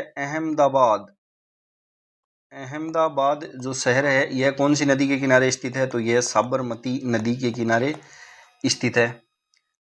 जबलपुर जो शहर है यह नर्मदा नदी के किनारे, नर्मदा जो नदी है इसके किनारे स्थित है। गोवा की राजधानी जो पणजी है यह मांडवी नदी के किनारे है। पणजी जो है यह मांडवी नदी के किनारे स्थित है। कोलकाता जो है यह हुगली नदी के किनारे स्थित है। कोलकाता है यह हुगली नदी के किनारे स्थित है। श्रीनगर है यह झेलम नदी के किनारे स्थित है। श्रीनगर है वह झेलम नदी के किनारे स्थित है। नासिक जो है यह गोदावरी गुवाहाटी और डिब्रूगढ़ जो हैं वह ब्रह्मपुत्र नदी के किनारे स्थित है। सूरत जो शहर है वह ताप्ती नदी के किनारे स्थित है। ताप्ती नदी है इसके किनारे स्थित है। उज्जैन हमने पढ़ा था पीछे, छिपरा नदी है उसके किनारे स्थित है। अगला क्वेश्चन है, किस शहर में भारत की प्रथम अंडर वाटर मेट्रो शुरू की जानी है। भारत की प्रथम अंडर वाटर मेट्रो है यह कौन से शहर के अंदर शुरू की जानी है। ऑप्शन नंबर 3 है वह सही होगा, कोलकाता। यहां पर इसकी शुरुआत भी हो गई है। अगला क्वेश्चन है, भाखड़ा नागल परियोजना में नागल बांध कौन सी नदी पर बनाया गया है? नागल जो बांध है यह कौन सी नदी पर बनाया गया है? तो यह सतलज नदी पर। ऑप्शन नंबर 4 है वह इसके अंदर सही होगा। अगला क्वेश्चन है, निम्नलिखित में से कौन सी नदी पंचपाद में सम्मिलित नहीं है? कौन सी नदी है जो पंचपाद के अंदर सम्मिलित नहीं है? पंचपाद के अंदर कौन कौन सी नदियां हैं वह सम्मिलित हैं? तो सतलज है इसके अंदर आती है, रावी है वह इसके अंदर आती है, चेनाब है वह इसके अंदर आती है, चेनाब है वह इसके अंदर आती है, व्यास है वह इसके अंदर आती है, झेलम भी इसके अंदर आती है, सिंधु है वह इसमें शामिल नहीं होंगी। अगला क्वेश्चन है, भारत की सबसे बड़ी तटीय लेगून कौन सी है? भारत की सबसे बड़ी तटीय लेगून जो झील है वह है चिल्का झील। ऑप्शन नंबर 3 है वह सही होगा। अगला क्वेश्चन है, चिल्का झील खालिस्तान नदी के डेल्टा के दक्षिण में स्थित है। कौन सी नदी के डेल्टा के दक्षिण में यह स्थित है? तो महानदी के। ऑप्शन नंबर 4 है वह सही होगा। अगला क्वेश्चन है, भारत के किस राज्य में लोकटक झील है वह स्थित है? लोकटक झील है यह कौन से राज्य में स्थित है? अभी अभी हमने पढ़ा है, यह स्थित है मणिपुर। मणिपुर। ऑप्शन नंबर 1 है वह सही होगा। अगला क्वेश्चन है, निम्नलिखित झीलों में से कौन सी झील क्रेटर झील का उदाहरण है? नैनीताल, लोनार झील, सोमोरिरी झील, अष्टमुड़ी झील। ऑप्शन नंबर 2 है वह सही होगा। लोनार झील महाराष्ट्र है में स्थित है, यह एक क्रेटर झील का उदाहरण है। अगला क्वेश्चन है, बाणसागर पन बिजली परियोजना कहां पर स्थित है? बाणसागर पन बिजली परियोजना है यह कहां पर स्थित है? ऑप्शन दे रखे हैं, मध्य प्रदेश, उत्तराखंड, गुजरात और राजस्थान। ऑप्शन नंबर 1 है वह सही होगा, मध्य प्रदेश के अंदर स्थित है। बाणसागर जो पन बिजली परियोजना है यह कहां पर स्थित है? तो यह मध्य प्रदेश के अंदर स्थित है। अगला क्वेश्चन है, मुल्ला पेरियार बांध खालिस्तान राज्य में स्थित है। मुल्ला पेरियार जो बांध है यह कौन से राज्य में स्थित है? तो यह स्थित है केरल के अंदर। ऑप्शन नंबर 2 है वह सही होगा। अगला क्वेश्चन है, पोंग बांध किस नदी पर निर्मित है? पोंग बांध है यह कौन सी नदी पर निर्मित है? तो यह व्यास नदी पर निर्मित है। ऑप्शन नंबर 2 है वह सही होगा। अगला क्वेश्चन है, भारत का पहला वक्रीय बांध है वह कौन सा है?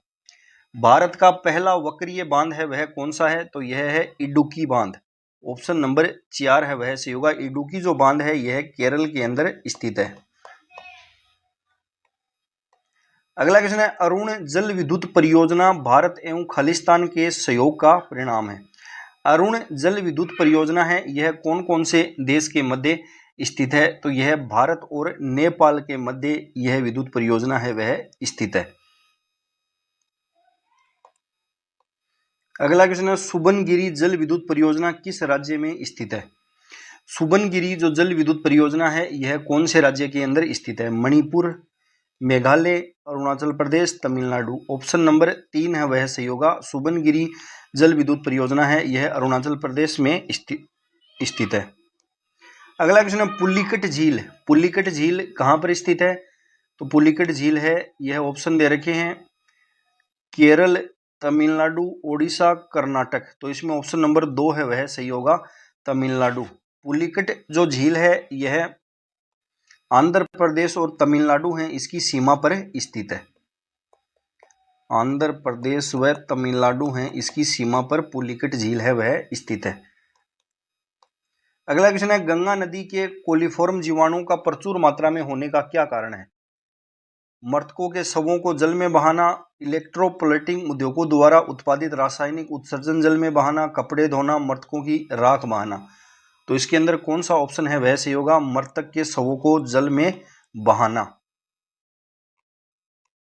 अगला क्वेश्चन है, भारत में विशालतम नदी मुख्य डेल्टा कौन सा है? विशालतम नदी मुख्य डेल्टा है वह भारत के अंदर कौन सा है? तो सुंदरवन नदी मुख्य डेल्टा। ऑप्शन नंबर 1 है वह सही होगा। यह गंगा और ब्रह्मपुत्र जो नदियां हैं इनके द्वारा इस डेल्टा का निर्माण है वह होता है। अगला क्वेश्चन है, संकोश पन बिजली परियोजना किन दो देशों के बीच संयुक्त है?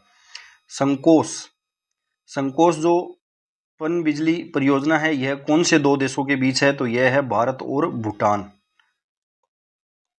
अगला क्वेश्चन है टिहरी पनबिजली कॉम्प्लेक्स निम्नलिखित में से कौन सी एक नदी पर स्थित है? टिहरी पनबिजली कॉम्प्लेक्स है यह कौन सी नदी पर है? तो यह है भागीरथी नदी पर। ऑप्शन नंबर 2 है यह सही होगा, उत्तराखंड के अंदर।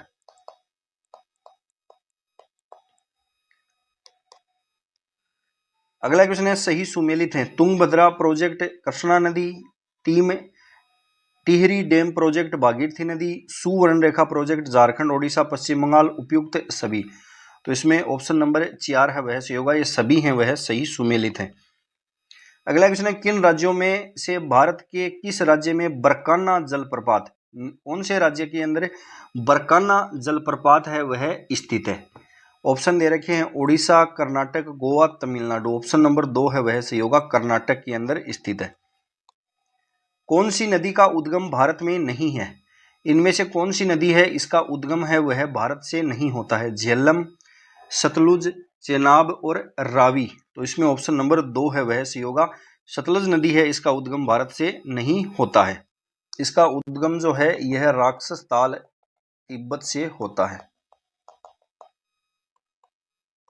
अगला क्वेश्चन है कृष्णा नदी का उद्गम निम्नलिखित स्थानों में से किसके निकट है? कृष्णा नदी का जो उद्गम है इनमें से किसके निकट है? नासिक, वर्धा, परवारा, महाबलेश्वर। तो ऑप्शन नंबर 4 है वह सही होगा, महाबलेश्वर। कौन सी नदियां मध्य प्रदेश राज्य में बहती हैं? इनमें से कौन सी नदियां हैं जो मध्य प्रदेश राज्य में बहती हैं? बेतवा, शिवनाथ, छिप्रा, चंबल। तो इसके अंदर कौन सा ऑप्शन है वह सही होगा? बेतवा, छिप्रा और चंबल। 1, 3 और 4। ऑप्शन नंबर 1 है वह सही होगा।